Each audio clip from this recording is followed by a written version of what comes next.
बिस्मिल्लाहिर रहमानिर रहीम अल्हम्दुलिल्लाहि रब्बिल आलमीन वस्सलातु वस्सलामु अला सय्यिदिल मुरसलीन नबियना मुहम्मद व अला आलिहि व सहबिहि अजमाइन अम्मा बाद क़ाल अल मुअल्लिफ रहिमहुल्लाहु तआला बाबु मा जाअ फी मुनकिरिल क़द्र व क़ाल इब्न उमर रज़ियल्लाहु तआला अन्हुमा वल्लज़ी नफ्सु इब्न उमर बियदिहि लौ कान लिअहदिहिम मिस्ल उहुदिन ज़हबन सुम्मा अनफ़क़हु फी सबीलिल्लाह मा क़बिलहु अल्लाहु मिन्हु हत्ता यु'मिन बिल क़द्र सुम्मा इस्तदल्ल बिक़ौलि नबी सल्लल्लाहु अलैहि वसल्लम अल ईमान अन तु'मिन बिल्लाहि व मलाइकतिहि व कुतुबिहि व रुसुलिहि वल यौमिल आखिर वल क़द्रि खैरिहि व शर्रिहि व अन उबादा इब्न सामित रज़ियल्लाहु अन्हु अन्नहु क़ाल लिब्निहि या बुनय्या इन्नका लन तजिद तअमल ईमान हत्ता तअलम अन्ना मा असाबका लम यकुन लियुख्तियक व मा अख्ताअका लम यकुन लियुसीबक समिअतु रसूलल्लाह सल्लल्लाहु अलैहि वसल्लम यक़ूल इन्ना अव्वल मा खलक़ल्लाहुल क़लम फ़क़ाल लहु उक्तुब फ़क़ाल रब्बी व माज़ा अक्तुबु क़ाल उक्तुब मक़ादीर कुल्लि शै हत्ता तक़ूम अस्साअ या बुनय्या समिअतु रसूलल्लाह सल्लल्लाहु अलैहि वसल्लम मन माता यक़ूल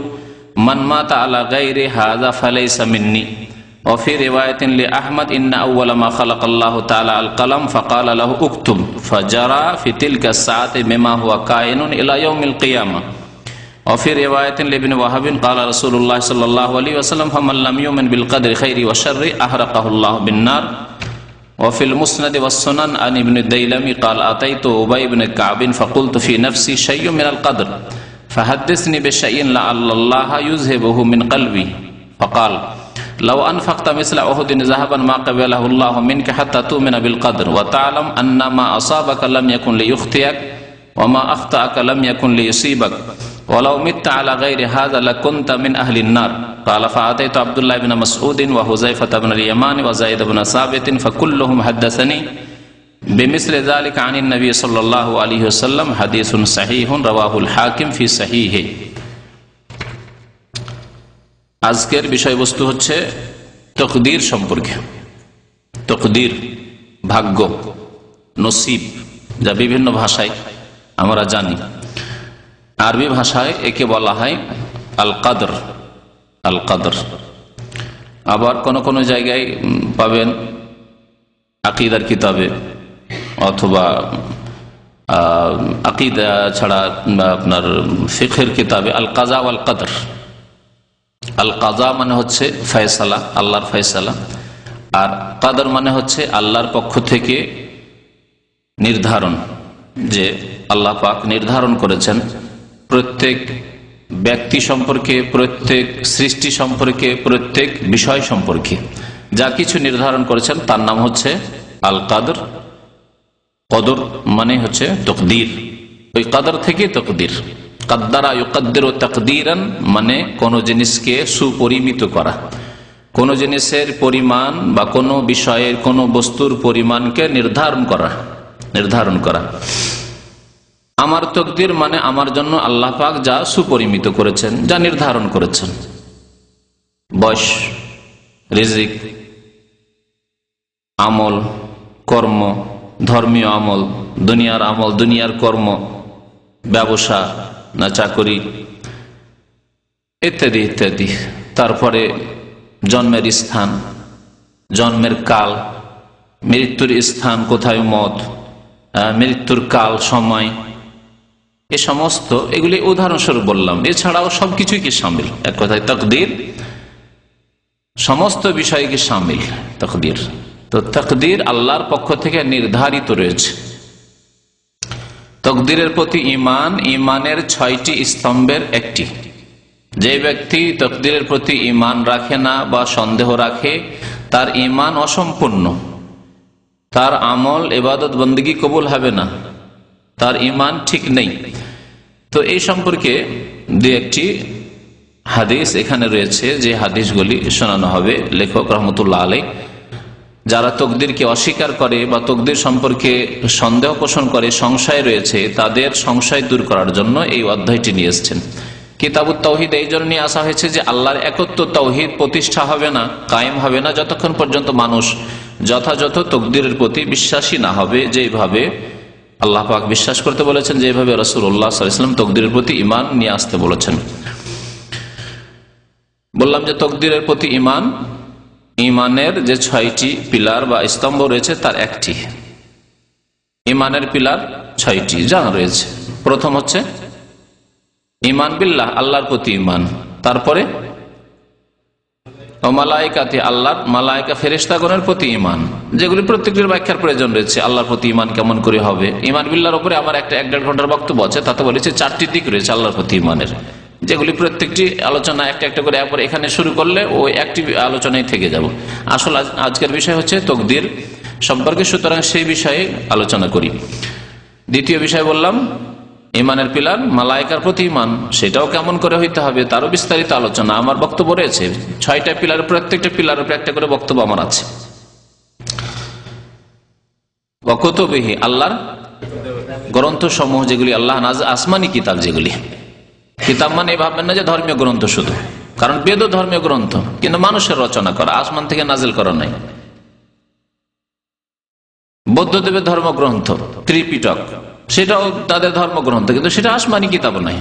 তো যেখানে কুতুবিহি বলা হয়েছে, কিতাব শুধু বলা হয়নি, শুধু যদি কিতাব এক কিতাব বলা হয়তো তাহলে তো আল কোরআন বলতাম, কিন্তু শুধু কোরআনের প্রতি ঈমান নয়, তার সাথে অন্যান্য আসমানি কিতাব যেগুলি আল্লাহ আকাশ থেকে নাজিল করেছেন, হ্যাঁ, যেগুলির সবগুলি আল্লাহ হয়তো উল্লেখ করেননি, যেগুলি উল্লেখ করেছেন সেগুলির নাম ধরে আমরা বিশ্বাস করব। তাওরাত, ইনজিল, জবুর, আল্লাহ পাক এগুলি কোরআনে কারিমে উল্লেখ, সুহুফ ইব্রাহিম ও মূসা, সহিফার কথা আল্লাহ উল্লেখ করেছেন।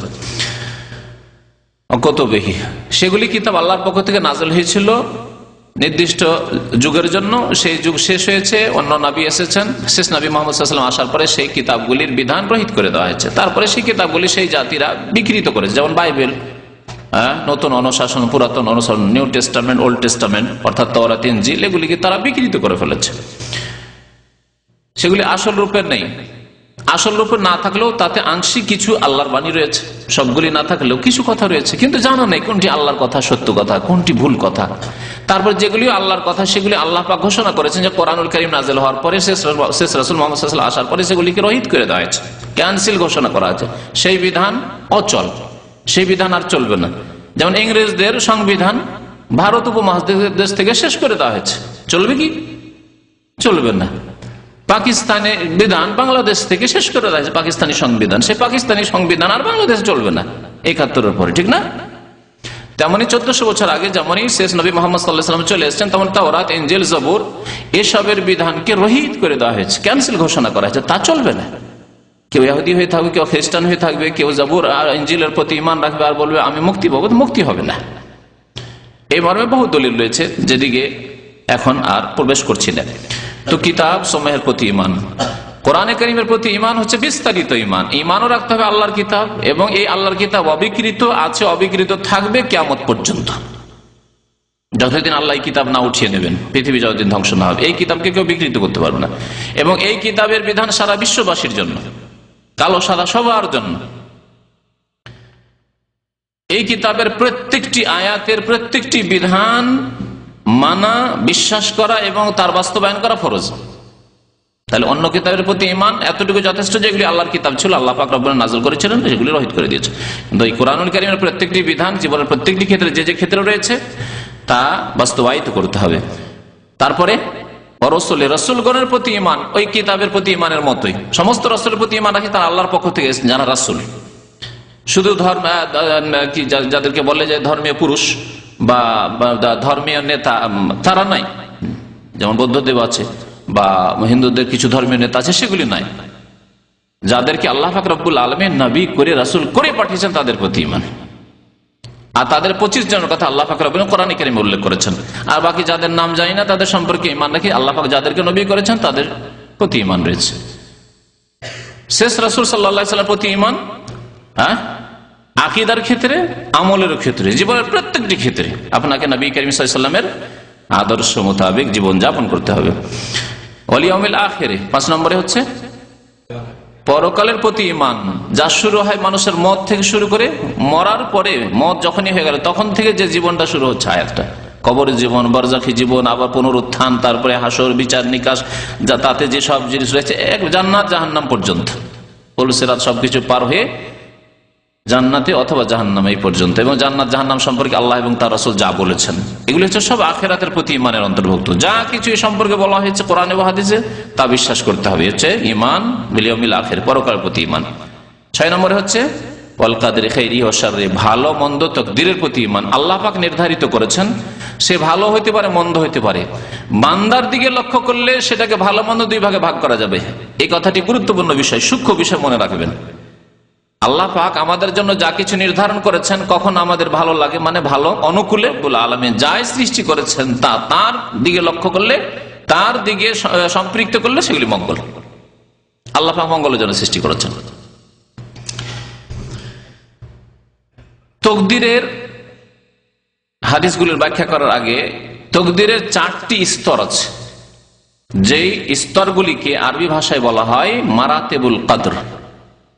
তকদিরের স্তর সমূহ, এই 4টি স্তরের প্রত্যেকটি স্তরের প্রতি আপনার ঈমান থাকতে হবে, তাহলে আপনি মুমিন হবেন আর তকদিরের প্রতি বিশ্বাসী হবেন।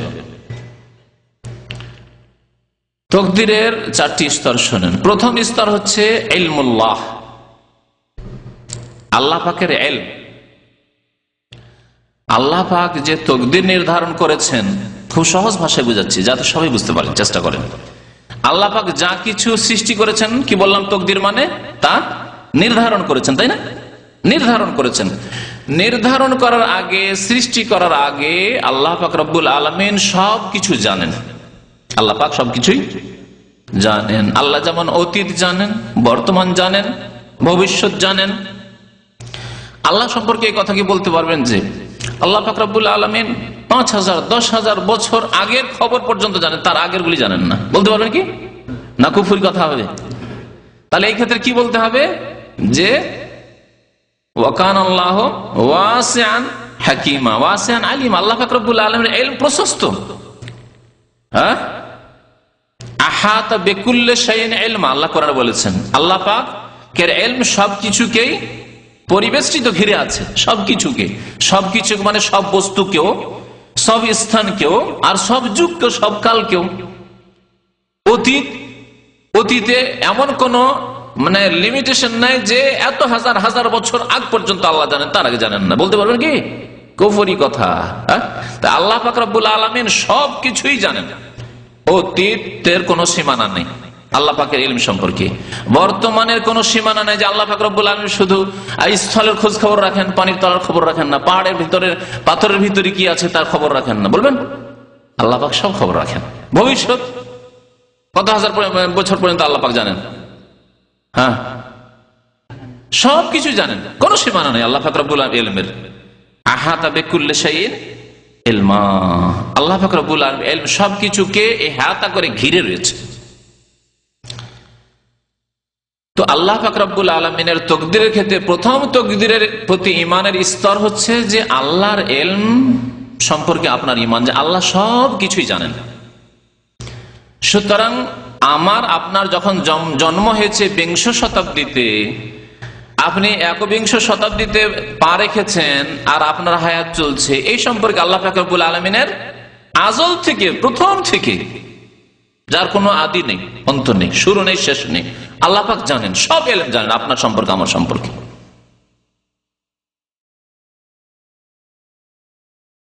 বুঝতে পেরেছেন এবার ইলম যে তকদির সম্পর্কে? তাহলে প্রথম বিশ্বাস করতে হবে আল্লাহ জানেন। শুধু ব্যক্তির সৃষ্টির ক্ষেত্রে নয়, কোন সৃষ্টি মাখলুকের সৃষ্টির ক্ষেত্রে নয়, মাখলুকের কর্মের সৃষ্টির ক্ষেত্রেও। আবার আমাদের সৃষ্টির ক্ষেত্রে আমাদের ধারণা শুধু এত সীমিত যে আমরা মনে করি আল্লাহ পাক মানুষকে সৃষ্টি করেছেন, পশু পাখি প্রাণী যা কিছু, পাহাড় পর্বত ইত্যাদি সৃষ্টি করেছেন, কিন্তু আল্লাহ পাক প্রত্যেক মাখলুকের কাজকর্ম যে সৃষ্টি করেন। আল্লাহ বলছেন ওয়াল্লাহু খালাকাকুম ওয়া মা তা'মালুন, আল্লাহ তোমাদেরকে সৃষ্টি করেছেন এবং তোমরা যা আমল করো, কর্ম করো, তাও সৃষ্টি করেছেন। আপনি নামাজ পড়ছি, এই যে নামাজ পড়লাম, এই কর্ম, এগুলি আল্লাহর সৃষ্টি। কেউ খারাপ কাজ করছে, পাপের কাজ করছে, আল্লাহ পাক তাও সৃষ্টি করেছেন। এই জন্য খায়র আর শার বলা হয়েছে, আপনার দিকে লক্ষ্য করে ভালো মন্দ। কেউ ভালো আমল করলেন, ওটা আল্লাহ সৃষ্টি করেছেন, আর খারাপ আমল করলেন, সেটা আল্লাহ সৃষ্টি করেছেন।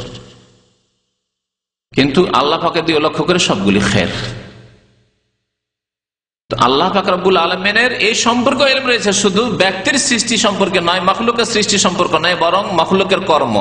আপনি সৃষ্টি হবেন অমুক সালে, অমুক শতাব্দীতে, তারপরে আপনি কেমন আমল করবেন, আপনার দ্বারা কোন কোন আমলগুলি হবে, আল্লাহ পাক এই সম্পর্ক ইলম রাখেন না রাখেন না?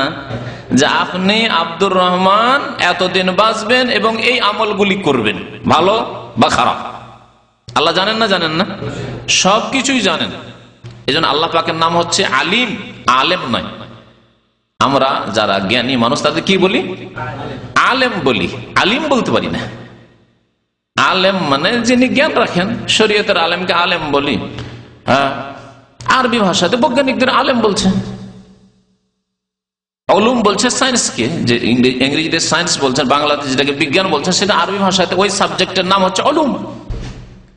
হ্যাঁ, ইলমুল ফিজিয়া, ইলমুল আহিয়া, বায়োলজিকে বলছে। হ্যাঁ, ইলম মানে সায়েন্স। তো সে হচ্ছে সায়েন্সের আলেম, কিন্তু আলিম নয়। আর আল্লাহ পাক কত জায়গায় কোরআনে কে বলেছেন?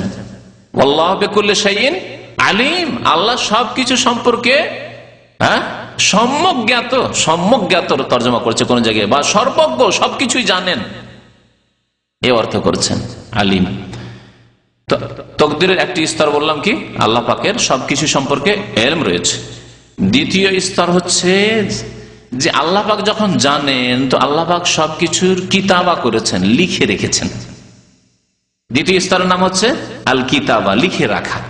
আল্লাহ জানেন আজল থেকে, সুতরাং আজলে আল্লাহ পাক রব্বুল আলামিন কি করেছেন? বহু আগে, বহু পূর্বে, আসমান জমিন সৃষ্টি করা অনেক পূর্বে হাদিস আসছে, তখন আপনাকে শোনাবো। কি সৃষ্টি করেন আল্লাহ পাক রব্বুল আলামিন? কলম সৃষ্টি করলেন। কলম সৃষ্টি করে কি করলেন? বললেন যে উক্তব, লিখো। এই যে লিখা, আল্লাহ পাক লিখেও রেখেছেন। তাহলে তাকদীরের ক্ষেত্রে আপনার ঈমান হইতে আল্লাহ জানেন, না জানা ছিলেন না, জানেন যে অমুক বান্দা সৃষ্টি হবে, অমুক কালে অমুক অমুক বান্দা, এত লোক সৃষ্টি হবে, এবং তাদের কর্ম কি হবে, তাদের বয়স কি হবে, রিজিক কি হবে, দেশ কি হবে, জন্ম কোথায় হবে, মরবে কোথায়, সবকিছু আল্লাহ পাক রব্বুল আলামিন লিখেও রেখেছেন। এটা হচ্ছে দ্বিতীয় স্তর তাকদীরের। তৃতীয় স্তর তাকদীরের প্রত্যেকটার দলিল কোরআন এবং হাদিসে রয়েছে। এখন শুধু স্তরগুলি শুনিয়ে দিই যাতে বুঝতে সুবিধা হয়। তৃতীয় স্তর হচ্ছে আল্লাহর মাশিয়াত বা ইরাদা। ইরাদা মানে ইচ্ছা, মাশিয়াত শাআ থেকে, ওয়া মা তাশাউনা ইল্লা ইয়াশা আল্লাহ রাব্বুল আলামিন। তোমরা কিছু চাইতেই পারো না যতক্ষণ পর্যন্ত আল্লাহ রাব্বুল আলামিন না চাইবেন। ওয়ালাউ শা আল্লাহ, কত জায়গায় আল্লাহ পাক রব্বুল বলেছেন, লা জামাআহুম আলাল হুদা, আল্লাহ যদি চাইতেন। তাহলে আল্লাহর চাওয়ার ইখতিয়ার, পূর্ণ ইখতিয়ার আল্লাহ পাক রব্বুল আলামিন রয়েছে বান্দা সম্পর্কে, সৃষ্টি সম্পর্কে, আসমান জমিন সম্পর্কে, পৃথিবী সম্পর্কে, যা কিছু আছে দুনিয়াতে, সবকিছু সম্পর্কে আল্লাহর কামেল ইচ্ছা, পূর্ণ ইচ্ছা। আমাদের ইচ্ছার বিরুদ্ধে হয়, আমাদের জীবনে হয়, অন্যের জীবনে তো হচ্ছেই, কিন্তু আমাদের নিজের জীবনে ইচ্ছার বিরুদ্ধে হয় না? আপনি চাকরি ছাড়তে চান না, চাকরি চলে গেল। আপনি মরতে চান না, মরণ চলে আসলো। আপনি অসুস্থ হতে চান না, অসুস্থ হয়ে গেলেন। আপনি অ্যাক্সিডেন্ট হতে চান না, অ্যাক্সিডেন্ট হয়ে গেলেন। নিজের জীবনে হচ্ছে। আপনি বিবিকে দূর করতে চান না, থাকলোই না, রাখতে পারলেন না। আপনি ছেলে মেয়ের দুর্ঘটনা চান না, বিপদ আপদ চান না, মরে গেল।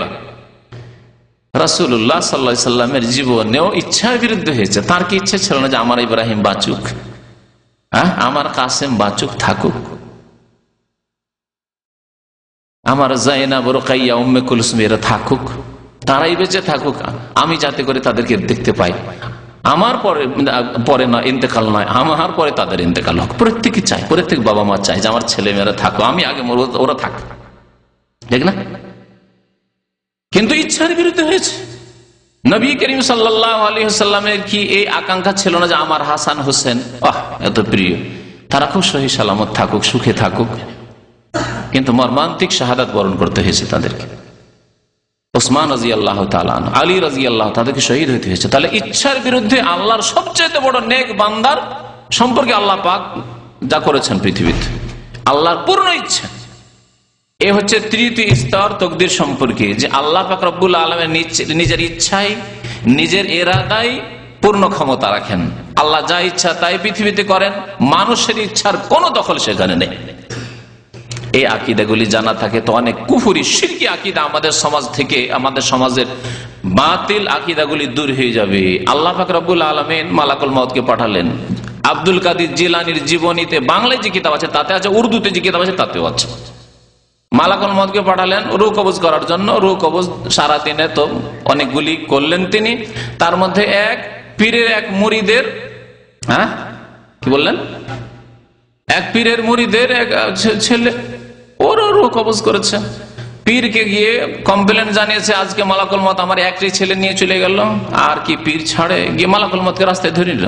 আর ব্যাগ কাড়াকাড়ি শুরু হয়ে গেল, ব্যাগ কাড়াকাড়ি শুরু হয়ে গেল। ব্যাগ কাড়াকাড়ি করে দিচ্ছিলেন না মালাকুল মউত, তখন সবগুলি রূহ পড়ে গেল, ব্যাগ ছিঁড়ে গেল, সবগুলি রূহ পড়ে গেল। এগুলি কোন ভণ্ডামি কথা নয়, এগুলি হিন্দু ধর্মের মতো পচা সড়া কিচ্ছা কাহিনী নয়। এগুলি কি ইসলাম? আউযুবিল্লাহ। ইসলাম কোরআন এবং সুন্নাহ। ইসলামে এত পচা সড়া কথা কল্পনা করা যায় না, কল্পনার বাইরে কথা। আর এগুলি মুসলিমরা আকীদা রাখে হিন্দুদের মতো। তাহলে আল্লাহর ইচ্ছার ক্ষমতা কোথায় গেল? আল্লাহর ইচ্ছার বিরুদ্ধে হয়ে গেল। আল্লাহ মালাকুল মউতকে হুকুম না দিলে কি তিনি রূহ কবজ করতে পারে? তাহলে আল্লাহ ইচ্ছা করেছে রূহ কবজ করে, আল্লাহর ইচ্ছার বিরুদ্ধে হয়ে গেল। তাহলে এখানে তাকদীরের প্রতি মানে শিরক কুফরি তো করলোই, যে আল্লাহ হেরে গেলেন, মালাকুল মউত অসহায় হয়ে গেল, আর আব্দুল কাদের জিলানী একবারে আলা কুল্লি শাইইন কাদির হয়ে গেল, সর্বশক্তিমান হয়ে গেল, তাই না? এত বড় কুফরি শিরক তো আছেই, যার দ্বারা ইসলাম থেকে বেরিয়ে গেছে। এই কিতাব ইসলাম থেকে বেরিয়ে, কিতাবে বিশ্বাসীরা ইসলাম থেকে বেরিয়ে আছে। কিন্তু এখানে তাকদীরের প্রতি মানুষ শেষ, যে তৃতীয় স্তর, যে আল্লাহ চাইছিলেন মারতে ওই মুরিদের ছেলেকে, আর মুরিদ গিয়ে যখন অভিযোগ করলো জিলানীকে, তখন জিলানী কিড়েই নিল। আল্লাহ পাক রব্বুল আলামিনের কাছে গিয়ে কানতে কানতে গিয়ে মালাকুল মউত পৌঁছে যায়। কি ব্যাপার মালাকুল মউত, তুমি কান্না কেন করো? ঘটনা বয়ান করলেন তিনি। আল্লাহ বলছেন তোমার কাছে একটাই রূহ চেয়েছিল, এত ভুল কেন করলে? দিয়েই দিতে সবগুলি গেল, সারাদিনের মেহনতি বেকার গেল। এগুলি কিচ্ছা কাহিনী, এগুলি ভণ্ডামি, শিরক আর কুফরি। এর নাম ইসলাম ধর্ম? আউযুবিল্লাহ। আল্লাহ পাক হেফাজত করে। তো তৃতীয় স্তর হচ্ছে আল্লাহ পাকের ইচ্ছা। আল্লাহ পাক যা ইচ্ছা করেন তাই হয়। এই জন্য আল্লাহ সবচেয়ে বড় নেক বান্দার কথা আপনাদেরকে উদাহরণস্বরূপ বুঝাইলাম, যে মুহাম্মদ রাসূলুল্লাহ সাল্লাল্লাহু আলাইহি ওয়াসাল্লাম তার ইচ্ছার বিরুদ্ধে দাঁত ভেঙেছে ওহুদে। এটা কি ইচ্ছা মোতাবেক না ইচ্ছার বিরুদ্ধে? ইচ্ছার বিরুদ্ধে।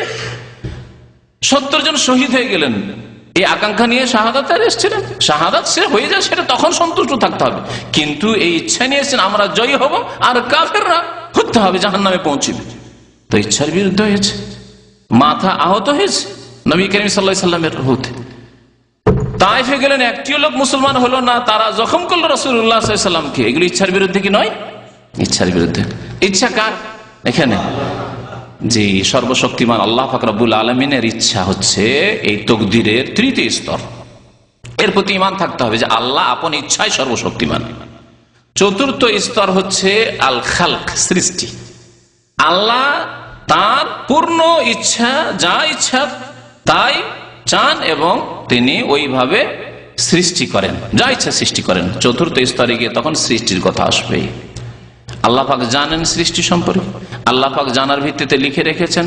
আল্লাহ পাক ইচ্ছা করেন, আল্লাহর ইচ্ছার বিরুদ্ধে হয় না। তারপরে আল্লাহ পাক ইচ্ছা করলে, যখন ইচ্ছা করেন, যেই কালে ইচ্ছা করেন, যেই সৃষ্টির কথা ইচ্ছা করেন, যেমন করে ইচ্ছা করেন, কালো করে ইচ্ছা করেন, সাদা করে ইচ্ছা করেন, যমজ ইচ্ছা করেন, আল্লাহ পাক রব্বুল আলামিন তখন সৃষ্টি করেন, খালাক। বলতে পারবেন কেউ? প্রথম স্তর হচ্ছে আল্লাহর জ্ঞান, আল্লাহর ইলম। দ্বিতীয় স্তর হচ্ছে লিখে রাখা, আল্লাহ পাকের তাকদীর লিখে রাখা, তাকদীরের লিখনি। তৃতীয় স্তর হচ্ছে আল্লাহ পাকের ইচ্ছা, ইরাদা। চতুর্থ স্তর হচ্ছে আল্লাহ পাকের সৃষ্টি। যারা তাকদীরকে অস্বীকার করেছে তাদের বিভিন্ন গ্রুপ আছে। তাদের মধ্যে যারা সবচেয়ে বেশি চরমপন্থী তাকদীরকে অস্বীকারী, তারা আল্লাহর ইলমকে অস্বীকার করেছে। আল্লাহর ইলমকে, সৃষ্টি সম্পর্কে অস্বীকার করেছে। তারা বলছে যে একটা লোক চুরি করে, চুরি করার আগে আল্লাহ জানে না যে এই লোকটি চুরি করবে। একটা উদাহরণ দিয়ে বুঝালাম আপনাকে। যারা তাকদীরকে অস্বীকার করেছে পূর্ণভাবে, যাদেরকে বলা হয়েছে যে এই উম্মতের এরা অগ্নি পূজক, মুশরিকেরা, যারা তাকদীরকে অস্বীকার করে, কাদরিয়া, তাকদীর অস্বীকারী। তো ওরা কি করতো? বলতো যে আল্লাহ পাক জানে না, আমরা ভালো করব না মন্দ করবো একটু পরে, আসর নামাজ পড়বেন না আল্লাহ জানে না। আউযুবিল্লাহ। তারপরে একটা লোকের কিছুক্ষণ পরে মত হবে, আল্লাহ জানেন না। যতক্ষণ ঘটনা না ঘটেছে এক কথা, ততক্ষণ আল্লাহ জানেন না। এলমকে অস্বীকার করেছে। কোন কোন তকদির অস্বীকারীরা এলমকে অস্বীকার না, আল্লাহ জানেন, তবে আল্লাহ লিখে রাখেননি, লিখাকে অস্বীকার করেছে। দ্বিতীয় স্তরকে অস্বীকার, প্রথম স্তরটাকে মেনেছে, আল্লাহ জানেন, আল্লাহ আলিম, সবকিছু জানেন ঠিক, কিন্তু আল্লাহ লিখে রাখেননি, লিখা টিকা কিছু নেই। অথচ আল্লাহ পাক কোরআনে বলেছেন ওয়াকুল্লু শাইইন ফাআলুহু ফিজ জুবুর, প্রত্যেক কাজ, প্রত্যেক বস্তু যা তারা ফাআলুহু করে থাকে পৃথিবীতে, মানুষ করে থাকে, জিন করে থাকে, মালায়েকা করে থাকে, ফিজ জুবুর, তা আল্লাহর কাছে লিখা রয়েছে, ফিজ জুবুর, লৌহে মাহফুজে লিপিবদ্ধ রয়েছে। কোরআন আয়াতের অস্বীকার নয় যদি কেউ বলে আল্লাহ লিখে রাখেন না, হাদিসের অস্বীকার না, আসছে হাদিসগুলি। তৃতীয় স্তর কি? তৃতীয় স্তর কি বললাম? আল্লাহর ইচ্ছা। তারা বলছেন না, আল্লাহ কি করে খারাপ কাজের ইচ্ছা করতে পারেন? এখানে সংশয় হয়েছে। একটা লোক চোর চুরি করছে, একটা খনি খুন করছে, একটা লোক জেনাকার জেনা করছে, ব্যভিচার করছে, আল্লাহ কি করে ইচ্ছা করতে পারে? আল্লাহ খারাপ কাজের কি করে ইচ্ছা করতে পারে? তো যারা মাঝারি ধরনের কাদরিয়া তকদির অস্বীকারী, তারা এলম মেনেছে, লিখা হয়তো মেনেছে, কিন্তু আবার এটাকে মানেনি, বলছে না না, আল্লাহ খারাপ কাজের ইচ্ছা, আল্লাহ ভালো কাজের শুধু ইচ্ছা করেন। এটা লোক নামাজ পড়ছে, রোজাদার রোজা করছে, ওগুলো ইচ্ছা আল্লাহ করেন, কিন্তু চোর ডাকাত চুরি করছে, ডাকাতি করছে, জেনা করছে, মদ খাচ্ছে, ওগুলো ইচ্ছা আল্লাহ করেন না। যদি এই কথা বলা হয় তাহলে কুফরি এই আসবে, তার আল্লাহ এখানে অনিচ্ছুক, আল্লাহ চুরি চান না, ডাকাতি চান না, জেনা চান না, কিন্তু বান্দা করে নিতে পারলো, তাহলে আল্লাহ এখানে অসহায় হয়ে গেলেন না, অপারগ হয়ে গেলেন না? এই যে খণ্ডনটা শুনে রাখেন ভালো করে। আল্লাহ দুর্বল হয়ে যাচ্ছেন, বান্দাই শক্তিশালী হয়ে যাচ্ছে, যে আমি চুরি করব, আমি ডাকাতি করব, আল্লাহ ইচ্ছা করেন না, ওরা করে ফেললো।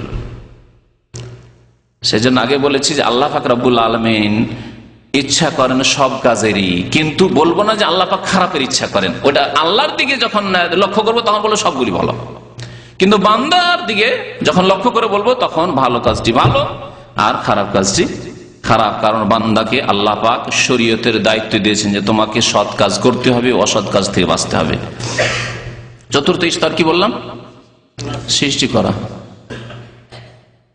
এই ক্ষেত্রে কাদিরিয়াদের একদল আছে, তারা মুতাজিলারা, এরা সবচেয়ে হালকা কাদিরিয়া তকদির অস্বীকারী। তারা এই চতুর্থ স্তরকে অস্বীকার করে। তারা বলছে যে আল্লাহ পাক সৃষ্টি করলেন, ঠিক আছে, আল্লাহকে সৃষ্টিকর্তা মানলাম, কিন্তু ভালো কাজের সৃষ্টিকর্তা বলবো, আল্লাহ খারাপ কাজের কি করে সৃষ্টিকর্তা হইতে পারে? তারপর আল্লাহকে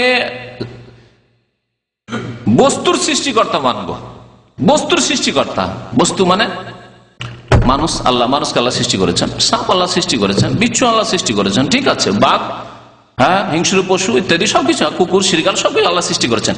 কিন্তু মানুষের কর্মের ক্ষেত্রে তারা বলছে যে আল্লাহ মানুষের ভালো কর্ম সৃষ্টি করেন, খারাপ কর্মটা আল্লাহ সৃষ্টি করেন না।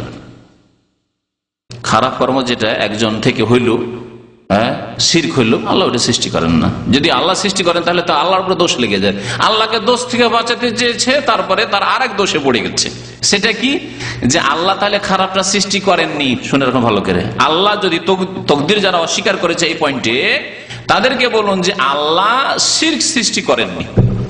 তাহলে কে সৃষ্টি করলো? একজন তো অবশ্যই সৃষ্টি করেছে। তাহলে যেই ব্যক্তি কবরে সেজদা করলো, যেই ব্যক্তি দুর্গা সরস্বতীকে সেজদা করলো, সে নিজেই সৃষ্টি করলো। তাহলে কটা সৃষ্টিকর্তা হইল?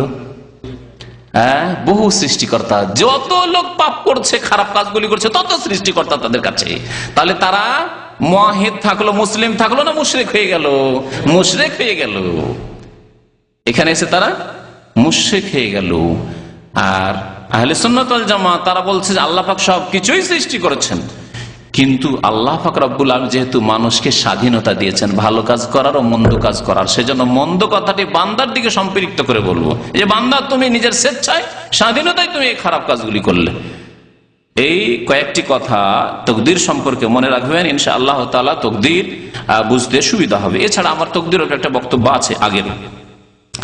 এখন হাদিসগুলি পড়ুন। লেখক বলছেন বাবু মা জা ফি মুনকিরিল কদরে, এই অধ্যায় হচ্ছে তকদির অস্বীকারীদের সম্পর্কে। তকদির অস্বীকারী সম্পর্কে হাদিসে কি এসেছে তা তিনি বলতে চেয়েছেন এখানে। তারপরে আব্দুল্লাহ বিন ওমর রাদিয়াল্লাহু তাআলা আনহুমা, দ্বিতীয় খলিফা আমিরুল মুমিনিন ওমর রাদিয়াল্লাহু তাআলা আনহুর ছেলে, খুব বড় সাহাবী ছিলেন এবং খুব জ্ঞানী ছিলেন। বহু হাদিস তিনি বর্ণনা করেছেন। তিনি বলছেন ওয়াল্লাযী নাফসু ইবনে ওমর বিয়াদিহি, তার জীবদ্দশাতেই কাদরিয়াদের তকদির অস্বীকারী একটি দল জন্ম নিয়েছিল মুসলিম জাতিতে, আর এদের প্রথম জন্ম হয় বাসরায়, ইরাকের বাসরা কুফা শহর, ওমর রাদিয়াল্লাহু তাআলার জমানায় ওই শহরগুলি আবাদ হয়েছিল। এই বাসরা শহরে প্রথম একটি দল বেরোয় যারা তকদিরকে অস্বীকার করে। কাদরিয়া মানে তকদির অস্বীকারী, তাদেরকে আরবিতে কাদরিয়া বলা হয়। মদিনায় বাসরা থেকে বেশ কিছু আহলে সুন্নাত ওয়াল জামাত সহি আকীদার লোকেরা এসে জিজ্ঞাসা করলেন যে আমাদের দেশে, আমাদের শহরে বাসরায় কিছু লোকেরা আজকাল নতুন নতুন কথা বলছে তকদির বলে কিছু নেই, যা কিছু ঘটছে তাই ঘটছে, আল্লাহ আগে থেকে লিখেও রাখেননি, আর আল্লাহ পাক রব্বুল আলামিন ইচ্ছাও করেন না, যা কিছু বান্দা নিজে ইচ্ছা করে, আমি একটা খারাপ কাজ করলাম আমার ইচ্ছাতেই করলাম, আল্লাহ পাকের ইচ্ছার ওখানে কোনো দখল নেই। এবং আল্লাহ পাক রব্বুল আলামিন এগুলি আগে জানেনও না, হয়তো যে যতগুলি স্তরের কথা বলা হলো তকদিরকে তারা অস্বীকার করে, যা কিছু ঘটছে এখনই ঘটলো, আগে থেকে আল্লাহ পাক লিখেও রাখেননি, আল্লাহ পাক রব্বুল জানেন না, আল্লাহ পাক সব সৃষ্টি করেন, তকদির বলে কিছু নেই। সেই সময় আব্দুল্লাহ বিন ওমর রাদিয়াল্লাহু তাআলা আনহুমা ওই লোকদেরকে যারা এসে জানিয়েছিল এই সম্পর্কে যে বাসরাতে তকদির অস্বীকারী দলের জন্ম হয়েছে, মুসলিম জাতিতে ফিরকা শুরু হচ্ছে, নবী সাল্লাল্লাহু আলাইহি সাল্লাম বলেছিলেন যে আমার উম্মতে কতটি দল বেরোবে? 73টি দলের প্রথম দল, দ্বিতীয় দল, এগুলি নবী সাল্লাল্লাহু আলাইহি সাল্লামের সাহাবায়ে কেরামের জামানাতে হয়ে গেছিল। প্রথম দল বেরোলো রাফেজি আর খারেজি, দুটি দল প্রথম বেরোলো, তারপরে এই কাদরিয়া বের হলো, এইভাবে দলের ওপর দল বেরোতে বেরোতে বেরোতে দলের শেষ নেই।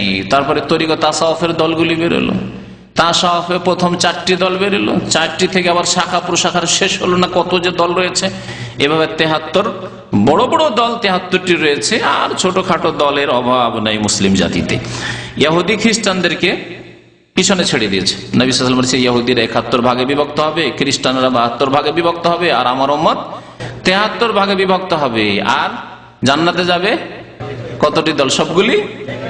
হ্যাঁ, জাহেল মূর্খরা বলে যে ঢাকা আসার জন্য রাস্তা তো অনেক, রাস্তার অভাব আছে, কেউ চিটাগাং এর দিক থেকে আসছে, কেউ সিলেটের দিক থেকে আসছে, কেউ আপনার পটুয়াখালী ওই দিক থেকে বরিশাল থেকে আসছে, কেউ আসছে উত্তরবঙ্গ থেকে আসছে, কেউ দক্ষিণবঙ্গ থেকে আসছে, বিভিন্ন রাস্তা। আবার আশেপাশে তো অনেক রাস্তা আছে, যে ছোটখাটো রাস্তা আছে, কেউ আসছে আশেপাশে ডিস্ট্রিক্ট থেকে আসছে, সবগুলি কিন্তু রাস্তা পৌঁছাচ্ছে কোথায়? ঢাকায় পৌঁছাচ্ছে, লক্ষ্য উদ্দেশ্যে এক। গুমরা পথভ্রষ্ট লোকেরা ওই রকমই বলে যে এত দল থাকলে কি হবে, সবগুলির উদ্দেশ্য তো আল্লাহ, আর সবগুলির উদ্দেশ্য তো দিন কায়েম, দিন পালন, সুতরাং সবগুলি ঠিক না। এই দুনিয়ার উদাহরণ দিনের ক্ষেত্রে চলবে না, কারণ দুনিয়ার ক্ষেত্রে আমরা চোখের সামনে দেখছি যে রাস্তা সবগুলি আছে, আর সবগুলি রাস্তা বাস্তবে অনুভব করছি যে আমি এই রাস্তা ধরে পৌঁছে গেলাম। কোনদিন আসলাম উত্তরবঙ্গ থেকে গাড়ি ধরে, তাও দেখলাম যে আমি ঢাকা পৌঁছে গেলাম, দক্ষিণবঙ্গ থেকে আসলো ঢাকা পৌঁছে গেলাম, রাস্তা ধরলে পূর্ব দিক থেকে আসলো সে পৌঁছে গেলাম, এগুলো দেখতে পাচ্ছি চোখের সামনে, বুঝতে পারছি, নকশা তো বুঝতে পারছি। আর এছাড়াও যদি সারা পৃথিবীর হয়, বিভিন্ন রাস্তা রয়েছে, আপনি আমেরিকা যাবেন, আপনি পূর্ব দিক দিকে যান আর পশ্চিম দিক দিকে যান, আপনি যেতে পারবেন, এটা অনুভব করতে পারছেন আপনি। কিন্তু দিনের ক্ষেত্রে, ধর্মের ক্ষেত্রে, ইসলামের ক্ষেত্রে আল্লাহ কি বলেছেন? ইন্নাদ-দীনা ইনদাল্লাহিল ইসলাম, জীবন বিধান মাত্র আল্লাহর কাছে হচ্ছে ইসলাম, একটি, দুই রাস্তার কথা বলেননি। ওয়া মান ইয়াবতাগি গায়রাল ইসলামি দীনান, যে ব্যক্তি ইসলাম ছাড়া অন্য কোন জীবন বিধান রাস্তা খুঁজবে, ফালা ইউকবালা মিনহু, আল্লাহ কবুলই করবেন না, অন্য কোন রাস্তা আল্লাহ পাক কবুলই করবেন না। ইসলাম হচ্ছে একটি। এই জন্য আল্লাহ পাক সূরা ফাতিহাতে শিখেছে ইহদিনাস সিরাতাল মুস্তাকিম, আল্লাহ আমাদেরকে সিরাতে মুস্তাকিম, সহজ সরল পথ দেখাও। সিরাত এক বচনে, একটি রাস্তার কথা আল্লাহ পাক বলেছেন। সিরাত মানে রাস্তা। আপনি তুলনা করবেন ঢাকার সাথে, চাঁদ চলবে না, ঢাকার আশেপাশে অনেক রাস্তা, কিন্তু ইসলামের রাস্তা সিরাতে মুস্তাকিম, শুধু একটি রাস্তা। সুতরাং ভাববেন না যে আমরা নকশবন্দি তরিকাতে আছি, আমরা আপনার চিশতি তরিকাতে আছি, আমরা আছি কাদেরি তরিকাতে, আমরা অন্য কোন তরিকা, আমরা আকীদায় আছি, এইসব চলবে না। আপনাকে মুহাম্মদ রাসূলুল্লাহ সাল্লাল্লাহু আলাইহি ওয়াসাল্লামের একটি তরিকার উপর আসতে হবে, সিরাতে মুস্তাকিমের উপর। ইবনে উমর রাদিয়াল্লাহু তাআলা আনহুমাকে যখন বলা হলো, তিনি বললেন ওয়াল্লাযী নাফসু ইবনে উমর বিয়াদিহি, সেই আল্লাহর শপথ করে বলছি যার হাতে ইবনে উমরের প্রাণ রয়েছে, যার হাতে ইবনে উমরের জীবন রয়েছে, শুনিয়ে দিও তাদেরকে গিয়ে, লাউ কানা লি আহাদিহিম মিসলা উহুদিন যাহাবান, ওই বাসরার যারা তাকদীর অস্বীকারী, তাকদীর সম্পর্কে যারা সন্দেহকারী, তাদের যদি উহুদ পাহাড়ের সমান সোনাও থাকে নিজের বাড়িতে, সুম্মা আনফাকাহু ফি সাবিলিল্লাহ, এবং সেই সোনা দানা কিছু রাখলো না, সব আল্লাহর রাস্তায় কি করলো, ব্যয় করে দিল, খরচ করে দিল, মা কাবিলাহুল্লাহ মিনহু, তাদের থেকে আল্লাহ তা কবুল করবেন না, কবুল করবেন না। কতক্ষণ? হাত্তা ইউমিনা বিল কদরে, যতক্ষণ পর্যন্ত তাকদীরের প্রতি ঈমান না নিয়ে আসবে। এই চারটি স্তর সহ যা আপনাদের সামনে শুরুতে শোনালাম, যাতে বুঝতে সুবিধা হয়। আল্লাহ পাক সবকিছুই জানেন। হ্যাঁ, আল্লাহ পাক রব্বুল আলামিন লিখে রেখেছেন। আল্লাহ পাক রব্বুল আলামিন ইচ্ছা করেন, তার ইচ্ছার বিরুদ্ধে হয় না, এবং আল্লাহ পাক রব্বুল আলামিন সবকিছুর সৃষ্টিকর্তা। সুম্মা ইস্তাদাল্লাহ, তারপরে দলিল হিসাবে, প্রমাণ হিসাবে পেশ করলেন বিকাউলিন নবী সাল্লাল্লাহু আলাইহি ওয়াসাল্লাম, নবী করিম সাল্লাল্লাহু আলাইহি ওয়াসাল্লাম থেকে দলিল নিলেন। কি দলিল পেশ করলেন? আল ঈমান। নবী সাল্লাল্লাহু আলাইহি ওয়াসাল্লাম জিবরাইলের হাদিস, প্রসিদ্ধ হাদিস রয়েছে, জিবরাইল আমিন আলাইহিস সালাতু ওয়াস সালাম এসে নবী সাল্লাল্লাহু আলাইহি ওয়াসাল্লামকে কয়েকটি প্রশ্ন করেছিলেন। তার একটি প্রশ্ন ছিল ঈমান সম্পর্কে। আখবিরনি আনিল ঈমান ইয়া রাসূলুল্লাহ, হে আল্লাহর রাসূল, আপনি ঈমান সম্পর্কে বলুন তো। মানুষের আকার ধরে এসে সাদা দবদবে কাপড় পরে এসে বসে গেছেন। লোকেরা ভাবলো যে কোনো আগন্তুক ব্যক্তি, অপরিচিত ব্যক্তি বাইরে থেকে এসেছে মদিনায়, হয়তো আল্লাহর নবীকে জিজ্ঞেস করছেন, সবাই শুনছেন, কেউ টের পাচ্ছেন না যে এটা জিবরাইল বা এটা কোনো ফেরেশতা।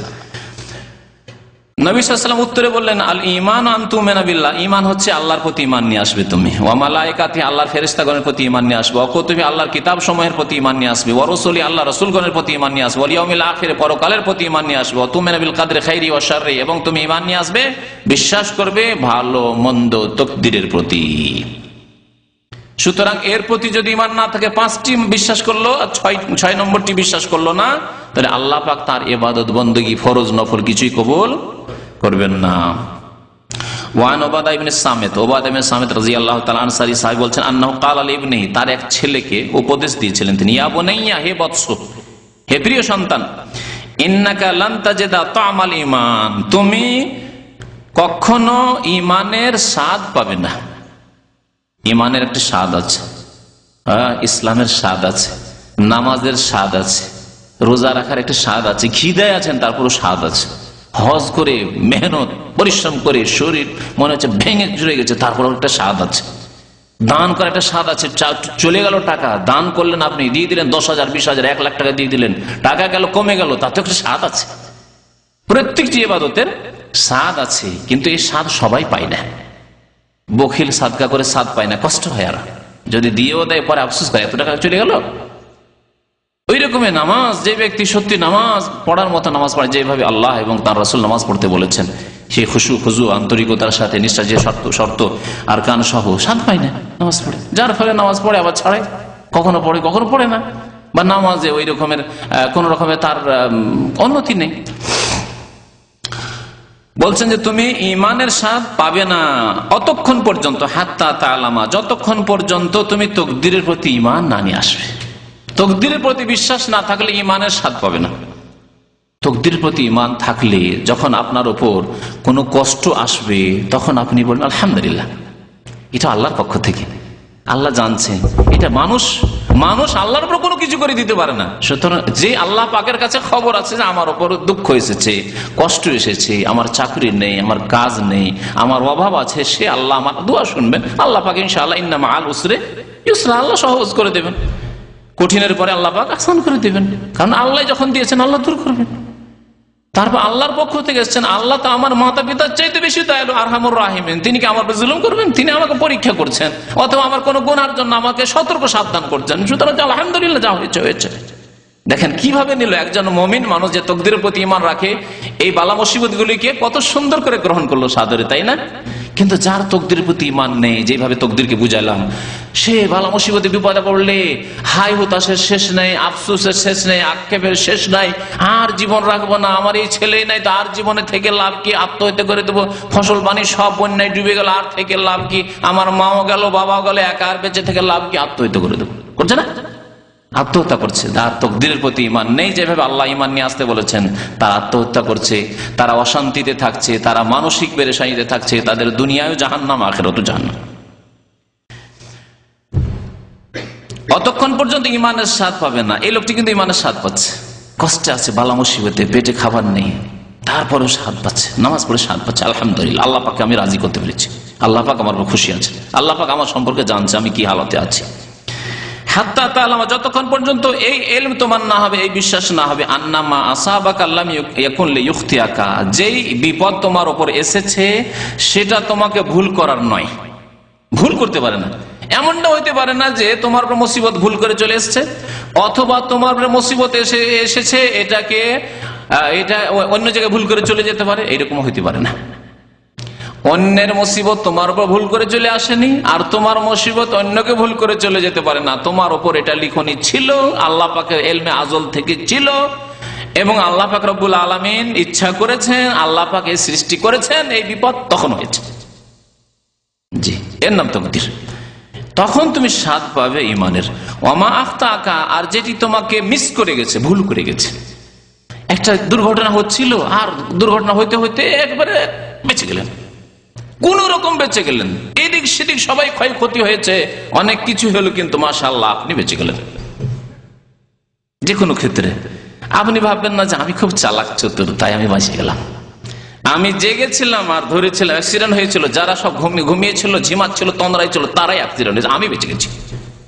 অনেকে এরকম করে না, ব্যাখ্যা করে না, পার্থিব ব্যাখ্যা করে, খবরদার না।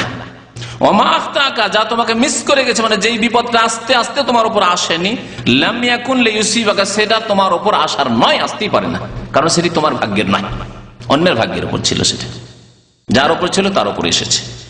সামিআতু রাসূলুল্লাহ সাল্লাল্লাহু আলাইহি ওয়াসাল্লাম, তারপর বলেন আল্লাহ রাসূল সাল্লাল্লাহু আলাইহি ওয়াসাল্লাম থেকে শুনেছি, ইয়াকুলু, তিনি ইরশাদ করেছেন, ইন্না আউওয়ালা মা খালাকাল্লাহুল কলম, নিঃসন্দেহে আল্লাহ পাক সর্বপ্রথম কলম সৃষ্টি করেছেন।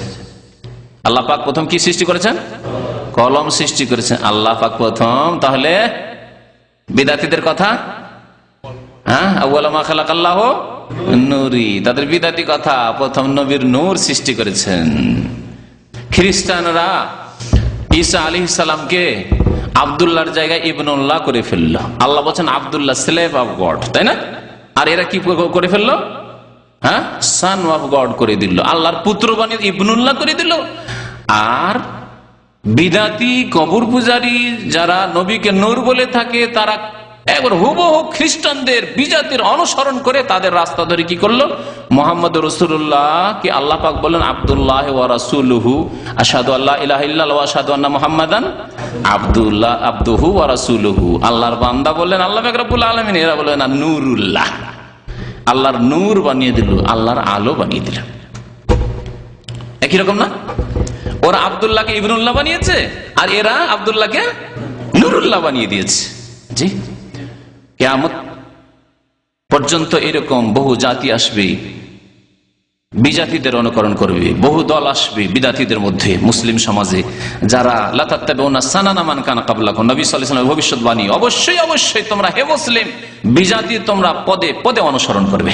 এই পদে পদে অনুসরণ করেছে।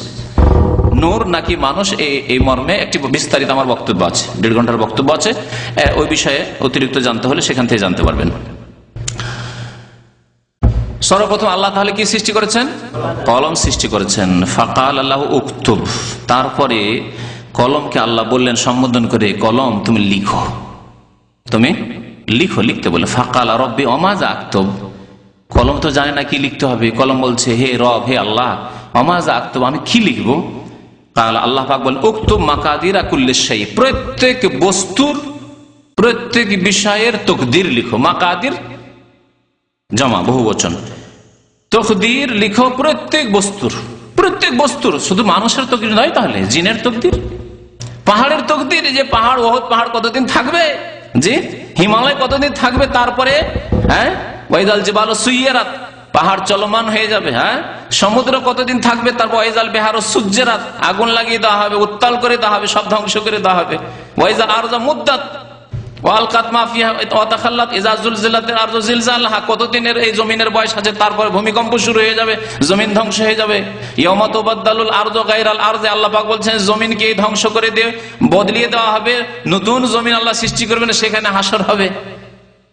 আসসামাওয়াত, এইরকমই আসমান। তো এগুলি সব তকদির, এই জন্য কুল্লা শাই বলা হয়, শুধু মানুষের তকদির নয়, শুধু জিনের তকদির নয়, এইরকমই পশু পাখি সবকিছুর তকদির আছে।